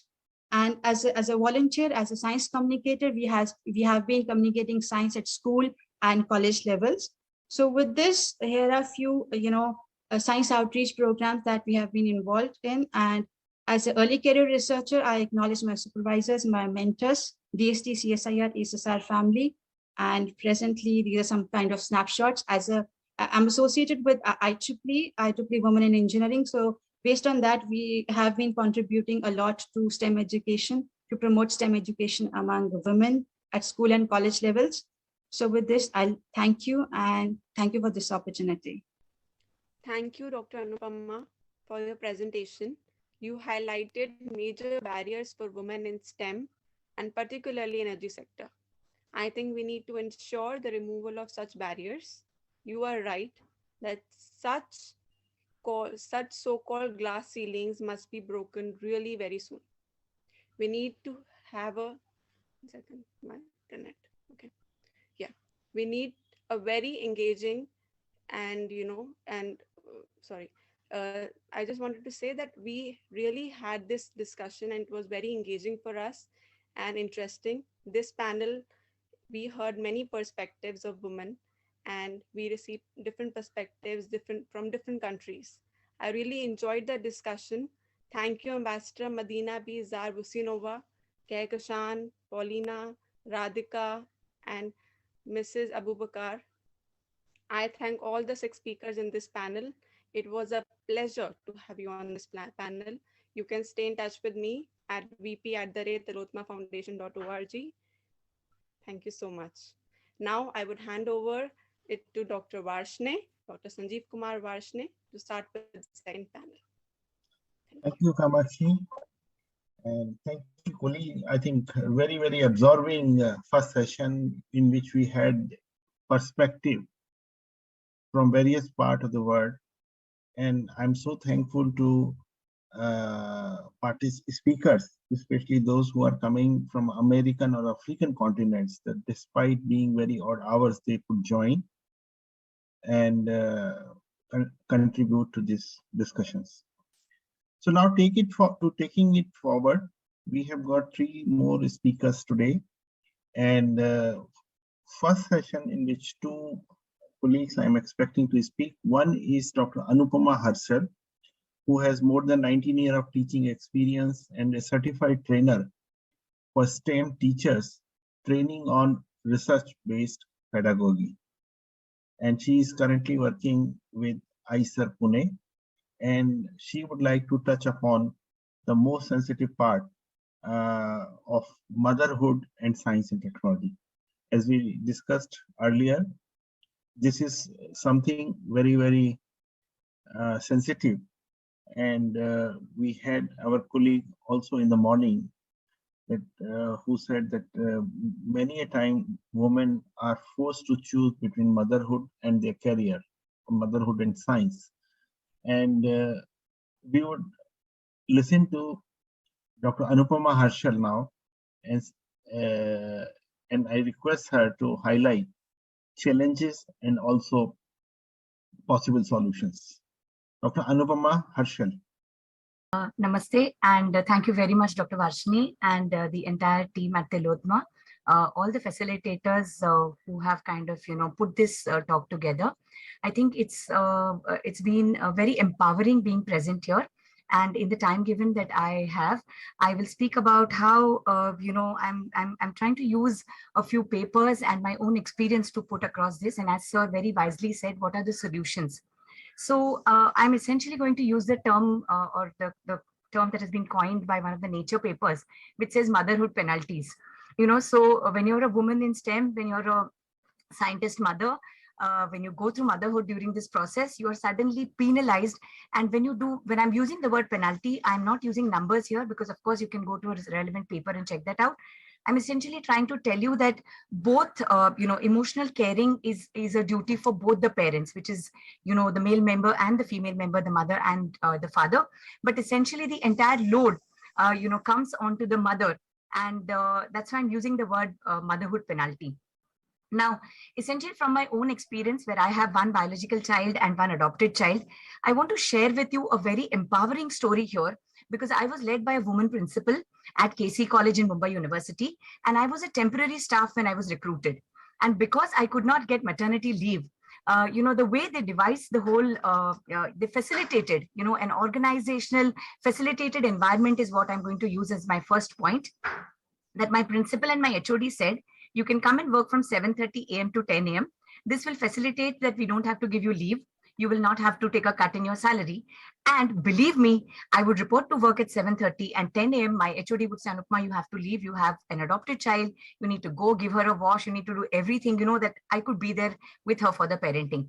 So this is one of the primary points that I want to take off with, that a facilitating environment is something that an organization can offer, whether it is a college, whether it is a research center. The second example that I will use here is that of IISER Pune, which has been my parent organization. So, many of us are invited for these 5-day workshops on machine learning, 3-day trainings on, different attributes of artificial intelligence in different institutes. And you will be surprised to note that when you are coming to IISER Pune, you're going to have an entire creche, an entire setup where you can come in, walk in with your child. The child will be taken care of, and you are soaking there, into the conference from 9 to 5. And post 5 o'clock, you can not only indulge in, engaging with your child, being there with your child, in between checking on the child, because there's a very facilitating environment there, but it also gives you time to connect with your other people who are there in the conference, people whom you have to discuss your ideas with, share your contributions with. And this is a very facilitating environment that I feel as institutions or as organizations that we lack. Essentially during the recruiting procedure itself, our HR machinery is devised in such a manner, they've been mentored in such a manner that don't take more than a requisite number of female members. So we don't have to make a creche, or we don't have to make a specific place where children can be kept. But believe me, this is the way going forward. Just about 2-3 days back, another facility was inaugurated at Ashoka University. And the kind of comfort that a new mother, a researcher can have with her child being in the creche, where she can go and check on the child. If the child is unwell, she can be there for the child. And I've seen labs in the US where, in the lab, within the lab premises, they have something where, a newborn baby can be put up with a few games, with a few toys, and the researcher is carrying out her research and she can go and check, he or she can go and check out on the baby. So this is the first thing that I wanted, an organizational behavioral change, an organizational support. So my college facilitated my, second child bearing decision for a temporary teacher like me. Okay, so that was something that I wanted to drive home from these two examples that I have used. The second thing is a support system. Okay, and when I say support system, this is from the colleagues that you're working with, the lab mates that you're working with. Now, many a times I've seen many of my women friends go through motherhood during their PhD, during their postdoc fellowships, during their research careers. And this is the time when feeding mothers need to, have a space where they can feed the child, where they can express milk. I'm sorry I'm using this on a platform, but there's nothing to feel shy about it, because this is a standard norm. This is the way going forward. And you won't believe, but even at centers like IISc Bangalore, you will have lab mates who will tell you, you can just use my room, which is right next, close by here, get your baby there, express the milk, keep it there, and you can then feed it to your child. So these kind of conditioning, because you're not going to always have women colleagues who are going to understand or empathize with you. So this kind of an environment, of a facilitation by your lab mates and colleagues is very much, the second agenda that I think comes before a policy decision is enacted or a policy is made, and that is kind of forced down organizations rather than them complying with them, on their own. So accommodation for female members during the course of their pregnancy, for example, in terms of allowing them for checkups, having, flexible working times, where you kind of account that, yes, people can feel unwell even if they have a completely normal pregnancy. People can feel slightly more tired. They may need a better seating arrangement. They may need a more comfortable setup. And believe me, this is a long-term investment, which is going to pay you back in terms of being an institute or an organization which has mentored the human resource. When I say human resource, please, accept this norm. I'm not saying men and women. I'm saying human resource, because I think that is what really makes an organization or an institute or a country. So when you value that human resource has a sense of belonging, that this is a place where I belong, maybe just for those 5 years of my PhD, or for the 3 years of my postdoc fellowship, or for an employment opportunity like the one at IISc Pune that I have just spoken about. Now, the third one is, I think, in terms of opportunities that come to women when they are particularly, in this, going through this motherhood. So many times you'll feel, many times there is an opportunity in terms of presentation of a paper, in terms of going for a DBT meeting for that matter, where you have to go to Delhi and make a presentation. And you will find that more often than not, the higher ups would call up the male person, male faculty or male scientist and say that, why don't you present this data, because, X, Y, Z may not be comfortable traveling or may not be, able to do so. Now, this is something which, kind of subtly starts working on a woman's decision to say that I think I'm not going to be able to do this. And so looking forward, I think I would like to discontinue my job or discontinue my research or take a break.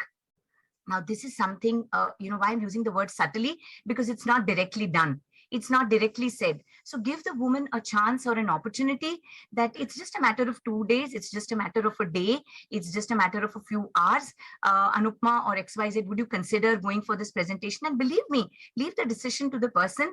By leaving the decision to that person, there may be a very high chance the person may be able to make arrangements at home or their workplace and therefore go and make their presentation. Many a times, this is my observation in I think even in big institutes, I wish not to name any one of them, but where, the opportunity is directly given to a male member who doesn't know much about the project, who's not much involved with the, content of the project or the presentation, but the final presentation is made by the male member simply because the women or the team which had put together had, a face who's probably going through her pregnancy or probably has just delivered or has a newborn child.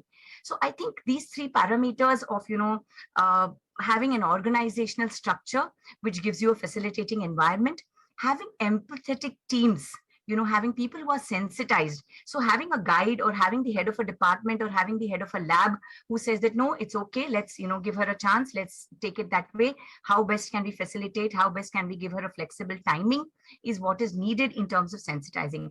And third, these subtle submissions where you don't directly tell the person that you're not doing it, but indirectly you're trying to take away the opportunities from this female member who's going through motherhood. Now let me tell you, it's not also rosy, especially in a country like India, because we're very diverse and we're still very, very, I would say very taking baby steps to accepting a lot of norms and implementing them.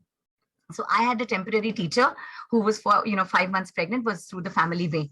And believe me, when she informed the HOD saying that I'm likely to continue, she was given a termination letter. And, there was no reason given in her termination letter, but everybody knew she was 5 months, into her pregnancy. And so she would probably take maternity leave, and she was staying very close to the college. So she, kind of begged the principal that please allow me to work. I'm, in need of the money and things like that. But what I found intriguing was that a lot of these, this is the time it came to my mind that I may have been a permanent faculty in the university, but what happens to these clock hour teachers? What happens to these contract, researchers? What happens to research fellows, where they don't have an awareness about their rights. They don't know whether they're really entitled to leaves and things like this. And especially in academia, I can share that many a times these temporary teachers lose their jobs when they actually announce that they are the family way. Now, this is terribly demeaning. I think I would say it's disrespectful, So while we have, High Court and Supreme Court orders which says that this cannot be done, because the letter has no mention of the reason for the dismissal, the teacher is just left hanging, or the researcher is just left, with absolutely a helpless position when nobody comes to their rescue. And there is no forum to voice, this kind of a treatment. I would clearly say it's disrespectful because, that person was completely delivering just before he had made an announcement for their pregnancy. And just because the announcement came in, you suddenly find that you have no use for that person. It's kind of devaluing the person. So this is one of the fallacies which I think, is very demeaning, especially something in academia. I've seen that in research institutes. Again, there are certain experiments, there are certain protocols where they would clearly say that, they would say call upon a male member and say that, XYZ, why don't you help, ABC to carry out this experiment, because she won't be able to do so. I think that's very demeaning. I think that's very, very disrespectful, because you're completely assuming. So these subtle, treatments that are meted out to a lot of women who are actively, researchers who are contributing to your lab in terms of getting funding, getting you visibility in terms of outreach. And when you treat them, without putting it on paper, but very subtly, these treatments are meted out, they can, severely affect the morale of the person.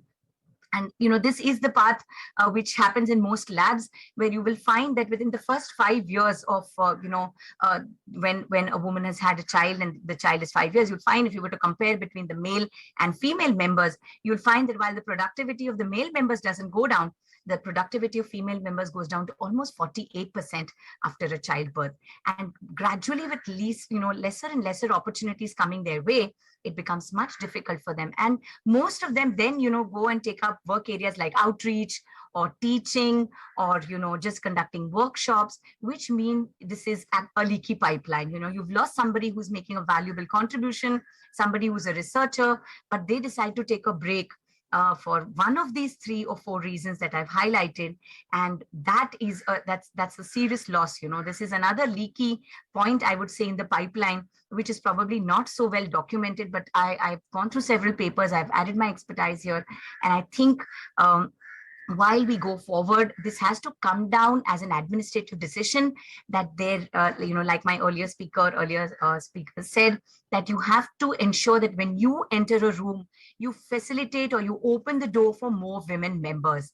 And like my college in Mumbai University, we had a restroom in our professor's common room, and we were allowed to get our children. So many a times, you won't believe it, I had 4 days in a week, I had 7 o'clock lectures.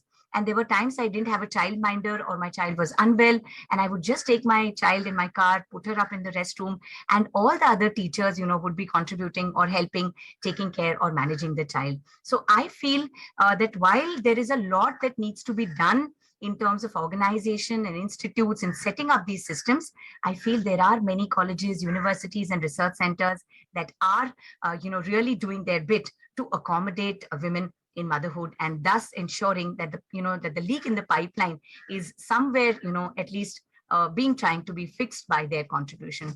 So thank you very much for having me over. And I'm sure I've initiated, a thought process for a lot of you to think, go back to your organizations, go back to your institutes, and look at these exemplars and see how best we can provide a facilitated environment, a conditioning of our teams, which allows this researcher to not lose an opportunity, but to excel and come up with, even better ideas and say that, yes, I went through motherhood, I had a supporting team, and I published actually 2 more papers, or I wrote for 3 more grants, and, this is the way going forward. So thank you very much, Dr. Varshini, for having given this opportunity, and the entire team that has facilitated this session. Yeah. Thank you, Anupama, for highlighting challenges. I'll still call it challenges, not the penalty, because motherhood is supreme. And we need to adopt a lot of changes in organizational behavior. And some of the examples which you quoted were rather harsh, especially ladies working in unorganized services needs better attention, because organized sector anyway is taken care of, but we need to see how they could be addressed. Department is working on several of such policies, and I would take this time to invite my colleague, Dr. Nisha Mandiratha, who is responsible in the department on to bring gender equality in science, and she has number of programs, number of initiatives, and also she could highlight what is the government thinking on women in STEM, how their participation could be enriched, and how several issues, as several speakers has mentioned, are being thought about. So over to you, Dr. Nisha Mandiratha. Thank you, Dr. Varshini ji, for inviting me to this very interesting international conference on evolving role of women in science, technology, and innovation, and science diplomacy. I would also like to convey my thanks to Kamakshi, who had been coordinating with me. And at that point of time, I thought it is one of the sessions in which some issues we are going to discuss. But I would like to convey my greetings to all the participants and panelists all across the world. To be here with us, that itself shows the woman power to begin with. I will just put it up like that. And I could hear some of the speakers, because there are other parallel sessions going on. I couldn't join in the beginning, but it was so heartening to hear the perspective, which I could say that be a corporate or a government or an academic institution, all of us are having more or less similar kind of concern and challenges. And every part of the globe is having similar kind of issues when it comes to gender equity. I could feel that. I mean, but here, since Varshini ji had given me a specific task to talk about the gender equity, how we are going to tackle through policy intervention. So I will be very happy to share with you a quick brief on the Government of India's initiative through Department of Science and Technology. And I'm very sure you are going to get some answers of the concerns showcased by all of you. We are trying to touch upon those issues through this, through our policy interventions, and also the initiative which DST is taking through a specific program division, Women in Science and Engineering. I'm very happy to have that division here, and I'm looking after many programs, and new we are conceptualizing also, which are giving some feel of the policy level interventions. So I'll just quickly come to certain facts and figures I would like to show with all of you through a small PPT. So dear friends, I am going to tell you a little bit about the policies for women in science. So I'm just starting with the interesting quote which I could get during the course of making this presentation. We will always have STEM with us. Some things will drop out of the public eye and will go away, but there will always be science around us, engineering and technology. And there will always be mathematics. So it is from a mathematician. Why I thought of picking this quote is, just in the previous session, I was there in one of the NIIT. So there the issue came in engineering colleges here in India in 1966. Their chairman told me that there was only one woman engineer as against 250 boys. In IIT Bombay, he was mentioning, in 1966. And now the ratio is getting risen. I think supernumeral position they are trying to introduce. So the fact is, STEM is really underrepresented by women. That is a fact. And another fact is that science, technology, and innovation, they are the key drivers for the economy, growth, and development of any country. And those countries, developed countries, who have shown enormous progress, they could do because of their more investment into GDP. We know it very well. And women, they occupy half of the population of the world, and their involvement in bringing the S&T solutions is utmost, and we cannot ignore them. We have to see to it that more and more women are contributing to STI. And one of the latest studies says that equitable participation of women will lead to a gain of around $12 trillion of global GDP by 2025. So there is a need to go for diversification, equity, and also inclusion of women in all the perspective. So this is the starting point. Now, the second fact which all of us are discussing, underrepresentation of women. I think I will skip this one because already all the speakers, I have listened to them. They spoke about the gender stereotyping, and in the childhood, society says for a girl, it is not a good field for you. It is for boy. You cannot go to tough terrain to do your groundwork. You cannot stay for longer period. Many more things are there. So there is real lack of encouragement and also resources to bring women into the field of STI. Now I am just showing you a broad canvas which talks about the women, how they are figuring out in different domain areas. Already we know the share of women researchers. UNESCO report states that it's around 18.7% as against 30% global average. And here also you can see, I will not just talk about these fields, but natural science, going to the medical science, you can see the number of percentages of women researcher in all the fields. 14.8 in the natural science by men, and 22.5 by women. So girls are really working very, very interestingly in the medical sciences, humanities, but when it comes to STEM, they are really meager. They are not that much in number. Yeah, so that is a point of concern which we have to look upon. Now, how we are addressing these issues? The requirement is to retain and attract girls in science, in STEM. So in every step or in all manner, be it at the individual level or organizational level, I'm very sure all across the world, we are into this ball game, that how to engage more and more women into STEM. So I am going to share with you DST's initiatives, which I am very happy to state that DST is the premium institution of the Government of India, which is instituted with many more agendas with regard to encouraging or promoting R&D in the country. And one of the biggest agenda is to bring out science technology policy.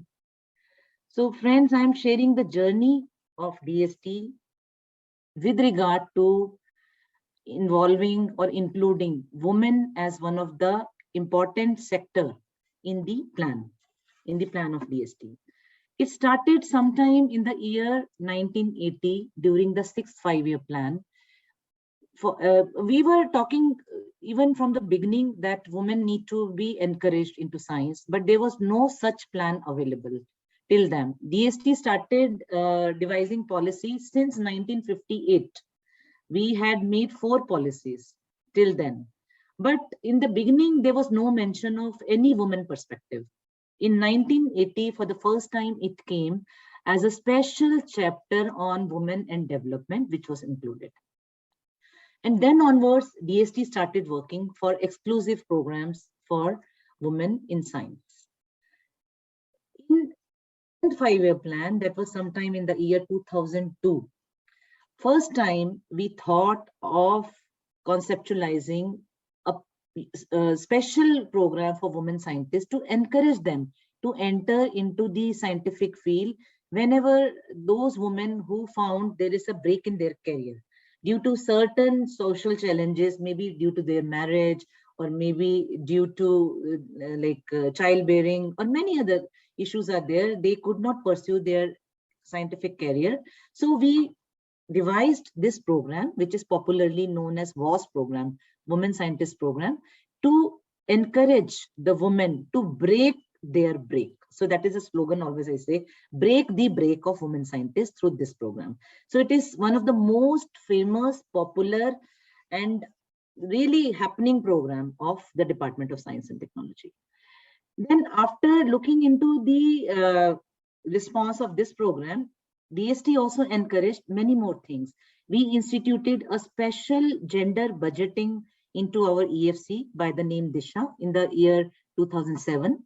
And we allocated a good amount of fund to support women related projects. And that comprised of 2 components. One is science for women and science by women. These are 2 different programs.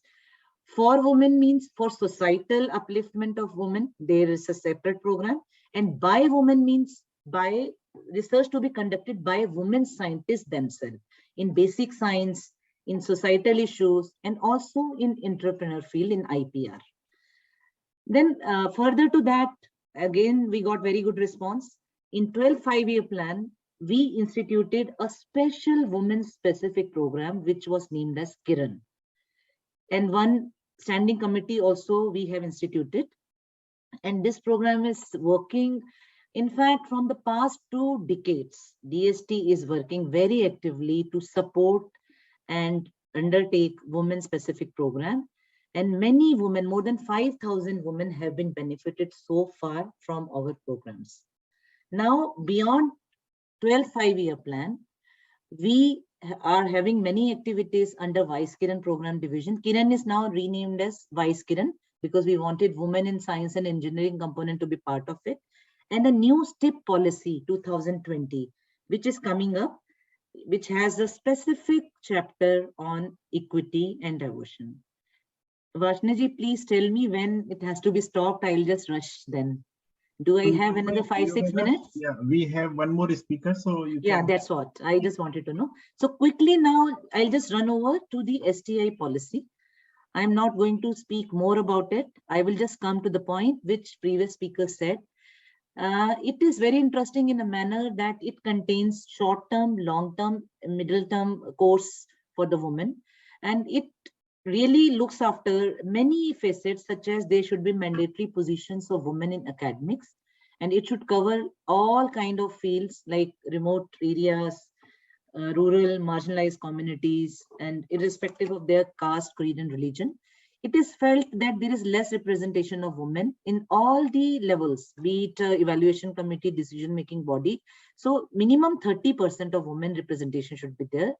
Women need to give in the leadership role, and the career break for women, that also need to be addressed by considering the biological age, not the academic age. This is a very, very nice introduction of this clause. If it happens, many women are going to be benefited with that. And dual responsibility, if husband and wife both are working, so some dual responsibility status has also been provided in that. Flexibility in working timings, work from home concept, daycare facility for children, and then Office of Equity and Inclusion need to be set up. These are few things. So coming to the Women in Science and Engineering program, here I think I will just come to one last slide, which says that we are working towards developing human resources, which I told about WAS team. Vigyan Jyoti is for the girls. More than 12,000 girls are getting a lot of good education through this. Curie is another infrastructure development program for women-only universities by providing state-of-art facility. And Gati. Gati is a unique program which talks about the policies for women promotion. It is in line with Athena Swan of UK, and in Department of Science and Technology through Vice Kiran Division, we have identified 30 pilot institutions and 6 UK institutions. We are working together for that. I'm just skipping to everything. I'm coming to the last one. That is my slogan, that if we really want an active participation of women in STEM, then we need to go for making them realize that you have a potential. You can do better than boys. Then we should be able to provide them avenues to retain them in active research. Then next to that, we should have a kind of policy which recognize their contribution. We should felicitate them by giving some reward. And this reward can be even at the individual level or at the institutional level, which through Gati we are trying to do. So all the best, and thank you very much for listening to me. Over to you, Ashwini. Thank you, Nisha, for highlighting what we have been doing currently from the Department of Science and Technology, and what new science, technology, and innovation policy would create some additional corrections in the system. And I'm sure that since we are working in this field from 1980, it's a journey of 42 years through which we have made some substantial changes in the overall work delivery by the women researchers, but it still requires better approaches. And I'm sure that with the suggestions which are made in the new science, technology, and innovation policy, when they are implemented, this situation will improve further. So thank you, Nisha, for that. Now, I would like to invite another colleague, Professor Sujata Sharma from AIMS. She is a professor of biophysics, and she is also an organization called BioFootprint, through which she is talking to young researchers very often. And she would be talking about issues related to motherhood and science. So over to you, Dr. Sujata. Thank you, Dr. Varshney. Thanks a lot for inviting me here. It is such a great honor for me. And I'd like to introduce myself. I'm a professor in the Department of Biophysics, AIMS, New Delhi. And I have been a student in AIMS right since my undergraduation. And I have continued, and I got married and I became a mother while I was just finishing my PhD. Now I'm a professor here. So I've seen both the sides, being a mother, and also now I have a team, and I also come across women who are at that stage of life. So I'd like to start with this, that nobody tells mothers how lonely motherhood can be. Because, everybody tells how glorious motherhood is. And that is something that is conditioned deep inside us. And that is something we feel really happy about as women. And we also tend to feel as though we are deprived if we don't become mothers. So that is one deep set conditioning that we have. So I'll move on to the next slide. Mary Curie, who's the idol of almost all of us, she says that she had said, I have frequently been questioned, especially by women, of how I could reconcile family life with the scientific career. Well, it has not been easy. I would say, well, yeah, it has not been easy is a kind of an understatement. Because in India, motherhood begins even before you become a mother. Even before you're married, you are already thinking that, okay, you're already planning that I'm going to become a mother and this is going to happen and that. So, and then it goes on well while your children are in 20s, because in India, we do not have the habit of just leaving our children. Our children remain our children till they are well into adulthood. So this is my book, Secret of Red Crystals. It's autobiographical. I have I've written about how I felt, it's all about how I started my project as a PhD student, and then till the point I became a faculty member and a bit afterwards. And in the middle, I became a mother of first a daughter and then a son. And both were born almost just a year apart. So the kind of problems I faced. And this is one of the sketches of the book. This is my department, biophysics, and this is how it used to be. Of course, the children in this are looking much older. But since they were babies, I used to bring them to the department. While I was working, I used to make them lie on the couch. So in this book, I have written, these are my words: women are shackled not by actual chains, but by invisible manacles wound around their hands and legs through words and sometimes through silences. Many times people say that nobody's saying anything to you. Often in our families, we hear it, that we are not saying anything to you, we're not stopping you. But sometimes, okay, it's not just words. The words can cut like knives or whip like a strong rope, but sometimes they're silences. And I know all women are aware of how these silences can hurt you. The silences can descend like a heavy blanket on one's soul. The methods could be different, but the effect is identical. The woman is bound and tied up with guilt. Often we blame the authorities, we blame the people who are in power, we say you do not understand. But we also do not think about that women ourselves, we ourselves are binding ourselves in chains. And we often, sometimes, we say no. We say no to opportunities. We say no to things we can do, but we do not feel up for it. Because somewhere deep inside, subconsciously, we are feeling some kind of guilt. So this again is from a very favorite book of mine, A Thousand Splendid Suns, in which there's a quote which comes again and again: learn this now and learn it well. Like a compass facing north, a man's accusing finger always finds a woman, always. However, this quote is a bit limited because it is not just a man. Sometimes it is us women also who make other women feel guilty, that you're not taking care of your child, you're not taking care of your home, it is your responsibility. So, of course, I'm sure these figures have been talked about before, that graduates in science at various levels. In India, the males are almost same or maybe going down a bit, but females are going up. So there is no problem when the girls are girls, they are not getting into marriage and motherhood. It's obvious that they are taking up these fields.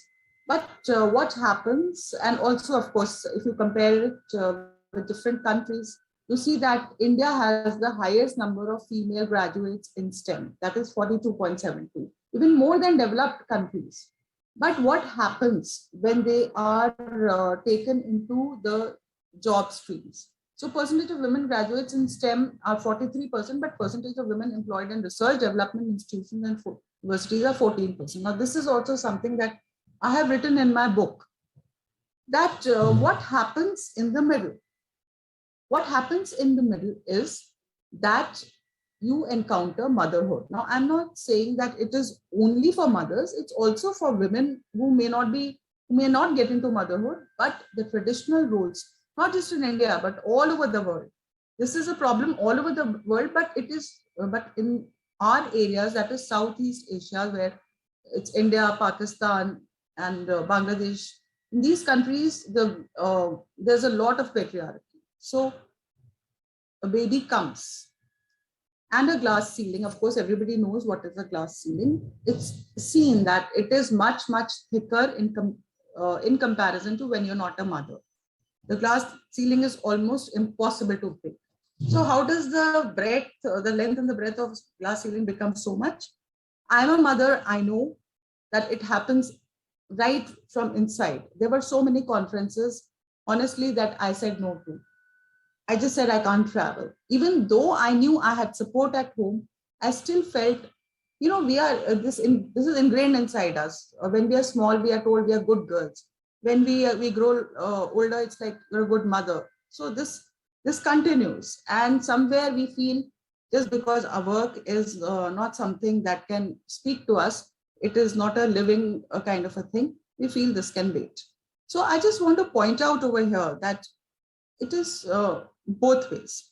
It is women and it is authorities, and both have to understand. So of course, this happens to mothers in almost all professions. But in science, everything just becomes manyfold. Why? Because of long hours in the lab. Then we scientists have to have an original and creative thinking. Whether we are in a lab or whether, say, we are employed in some place like DST or SERB, we have to constantly think of new ideas. We can't just come and do a routine job and go home. Unless we come with new ideas which are feasible, which are workable, we are we are not really performing. That is also ingrained into us scientists. Then if we do bench work, then that's many times it's extremely physically taxing. And as new mothers, you know, childbirth and then taking care of children, or even like sending them to schools in a very hostile environment in which we don't have proper childcare facilities. We are depending on our own mothers who are also aging, or we are depending on, say, mates that we employ, and we are very worried all the time about that. So everything is very physically taxing. And finally, by the time they grow older and they become group leaders, they have to be very nurturing. Well, like I have noticed that when I'm in my lab, I have to literally be very nurturing for my students. And when I go home, I have to become very nurturing at my home. So it just takes a toll on you. It takes a toll. And this is the reason why it is important that there is a lot of compassion, a lot of understanding for women. So now this slide I have put because I find it very interesting. This is not just true for mothers or women. It's also very true for everybody, but more so for girls. Approval is equal to survival. Now, why does this happen? Because the first lesson of a newborn is the moment when the newborn is in, when the baby is inside the mother's uterus, it's getting everything without asking for it.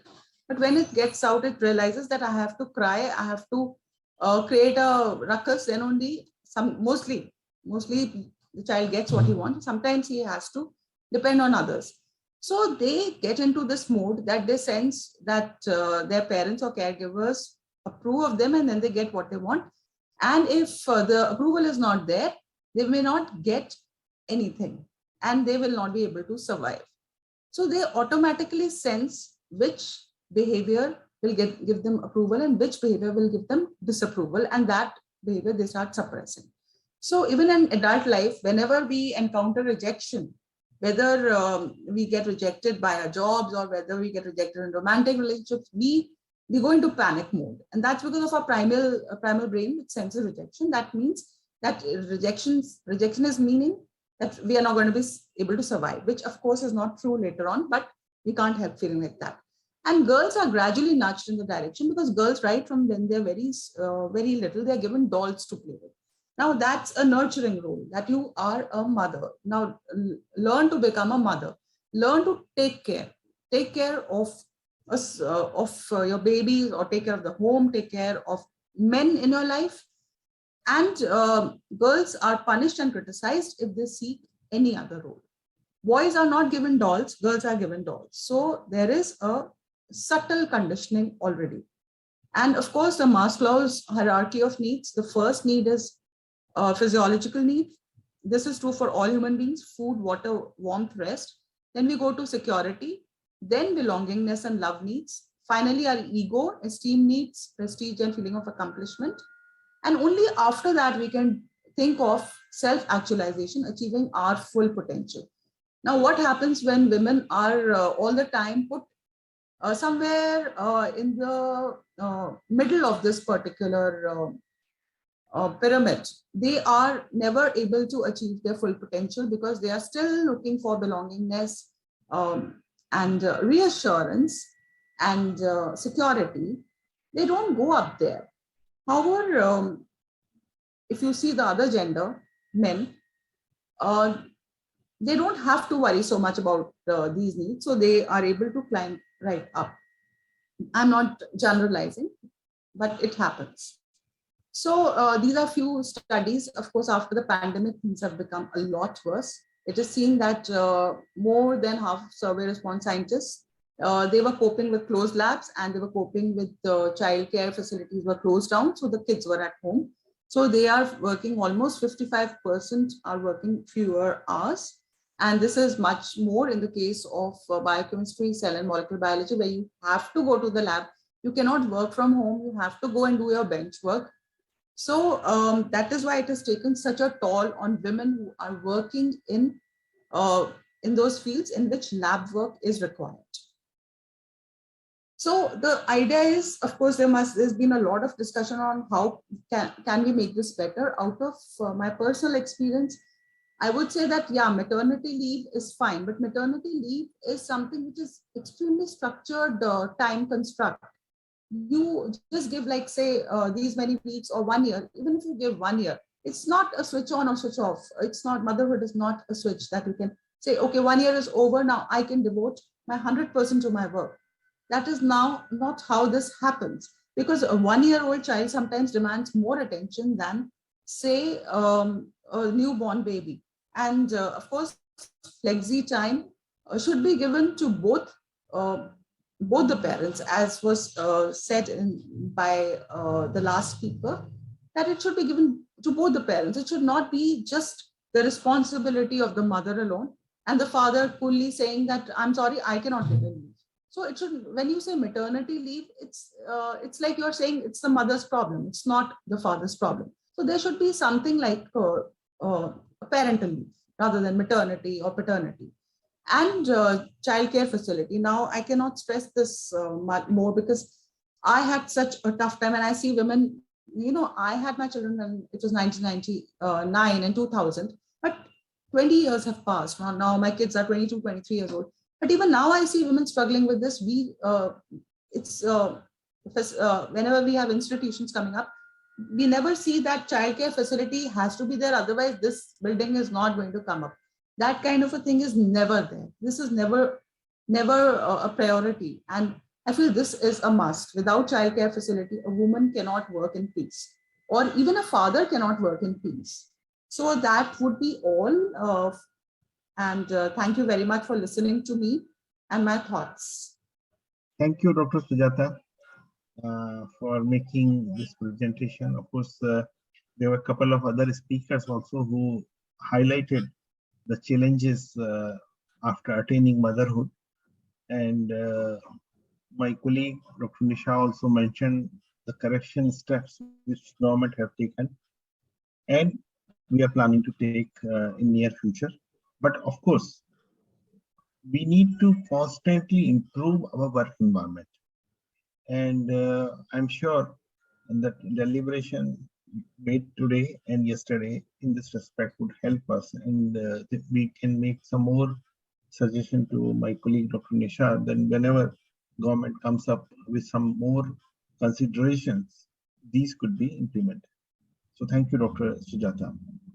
And I would like to thank all the speakers. In last 2 days, we had some very interesting discussions on gender issues in different perspectives, their perspective in different countries.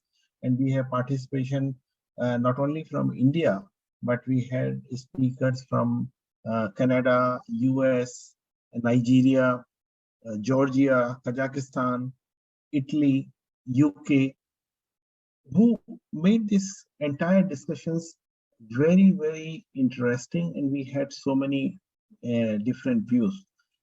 We discussed subject of gender issues. We discussed issues regarding the industry and entrepreneurship. We discussed issues regarding leadership and also issues regarding challenges of motherhood.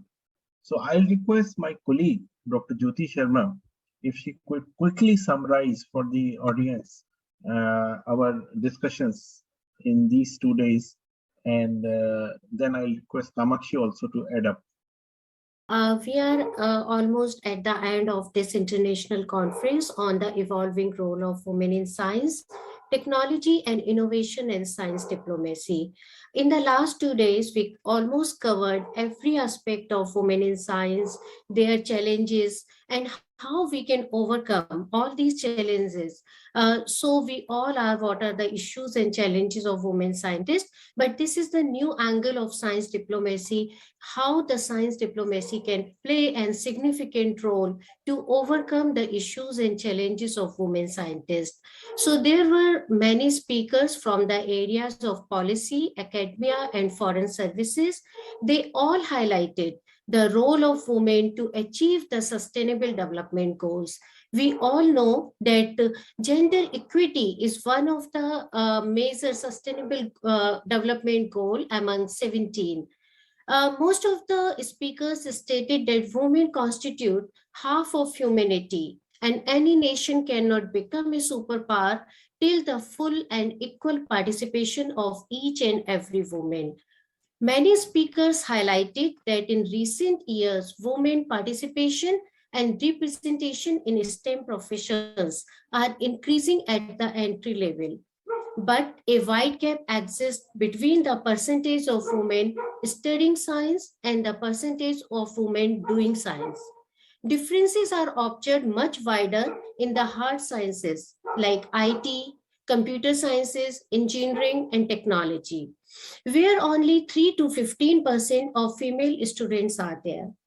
Despite of approximate 50% of women at the entry level, only 3% of women are sharing the prestigious awards. Like if we will talk about the India, there is only 3% women who are sharing Shanti Swarup Bhatnagar Award, and only 5 to 8% women are fellows of science academies. This is not the case for India only, but if you will see the data from developed countries, no science academy has more than 10 to 11% women as their fellows. Despite several efforts and national programs to support women scientists, statistics show that almost 1/3 of women in United States, 30% in China, 22% in Brazil, and 20% in India intend to leave their science, engineering, and technology job within a year. When they quit their job between the mid to late 30s, like most of the speakers shared, because of their motherhood and social responsibilities, and they are not receiving enough support to be sustained, to be retained in the field of science and technology. It comes with the underrepresentation of women in STEM. Most of the international reports also reveal that women researchers are facing similar kind of barriers. Like we have listened from speakers from different continents, different countries, and the barriers are same for women scientists. Apart from their societal, cultural, motherhood responsibilities, and institutional factors, the stereotype nature of society, that women can't do this, women or girl can't be good in the mathematics, can't be good in the computer sciences.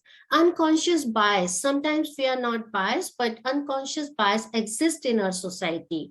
Pay differences, mostly in European countries, lack of role models, and certain restrictive constellations of family responsibilities are a few universal factors that limit women's participation in STEM.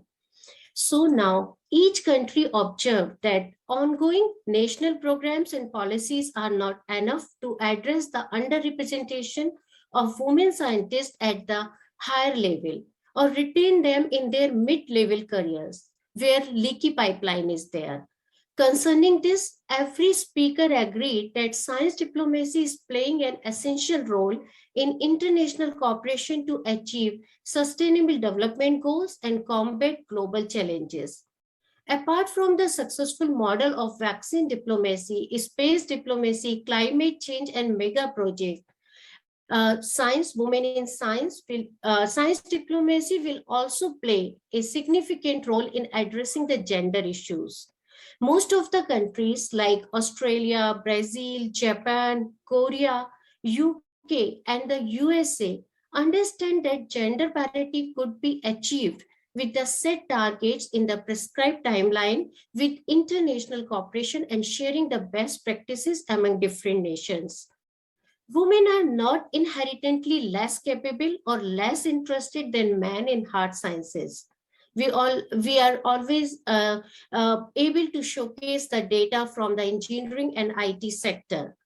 There is nothing inevitable about inequality, but every nation requires a multifaceted approach across all levels of education and the workforce. It is also important to share the successful programs and policies to gather universal data, showcasing role models at the global level, developing vast networking, understand the psychology of women from different geographical areas, and address their common challenges. Few examples are L'Oreal, UNESCO, OWSD, homebound programs, which are implementing at international level in different countries. And now the Athena Swan program, where India is an important partner in this. I would like to conclude this conference with a famous quote of Marie Curie. Life is not easy for any of us, but what of that? We must have perseverance and above all confidence in ourselves. We must believe that we are gifted for something and that this thing must be attained. Thank you all for all the speakers, all the participants, attendees, and the team of this conference. Thank you. Jai Hind, Jai Bharat, Jai Vigyan. Today, in the day 2 of this international conference, we discussed gender issues of respective countries, as well as scope for women in science diplomacy, promoting science and technology among women, and the national policy for women and its impacts. I would also like to thank Dr. Nisha Mendiratta, Dr. Anupama Harshal, Professor Sujata Sharma for their informative speeches. I also would like to thank the guest of honor for this international conference was Her Excellency Ms. Helena Langsadlova, Minister of Science, Research and Innovation, Government of the Czech Republic, who delivered a special address. Thank you so much. And I would now thank everyone for joining the day 2 of this international conference on the evolving role of women in science, technology and innovation and science diplomacy, which was organized by Tillotoma Foundation in association with the Department of Science and Technology, Government of India.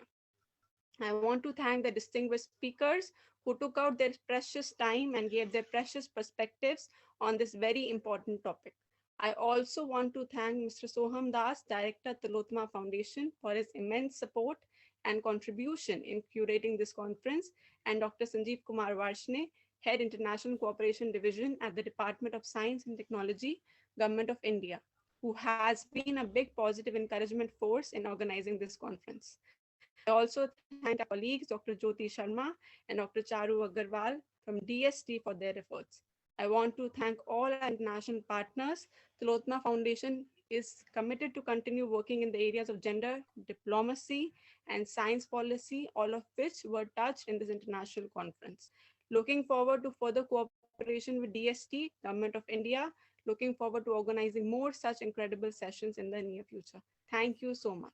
So I take this time to thank everyone on my personal behalf and on behalf of the Tillotoma Foundation and Department of Science and Technology. It was a very, very useful, healthy discussion where no formal structures were there and people could freely express themselves. And also we learned a lot. And of course, the last slide Dr. Nisha showed about the 4 R's. I think these are something to be followed and looking forward. So in case you have any further questions on gender issues in science, probably Dr. Nisha is the best person to respond to. In case you are looking for any question on science diplomacy, probably I and Jyoti could be approached.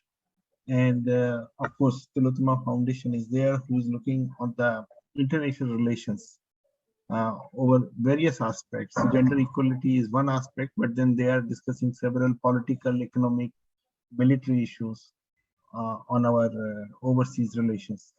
So you are welcome to approach any one of us, and we would be delighted to come back with positive solutions. So thank you. Goodbye. Jai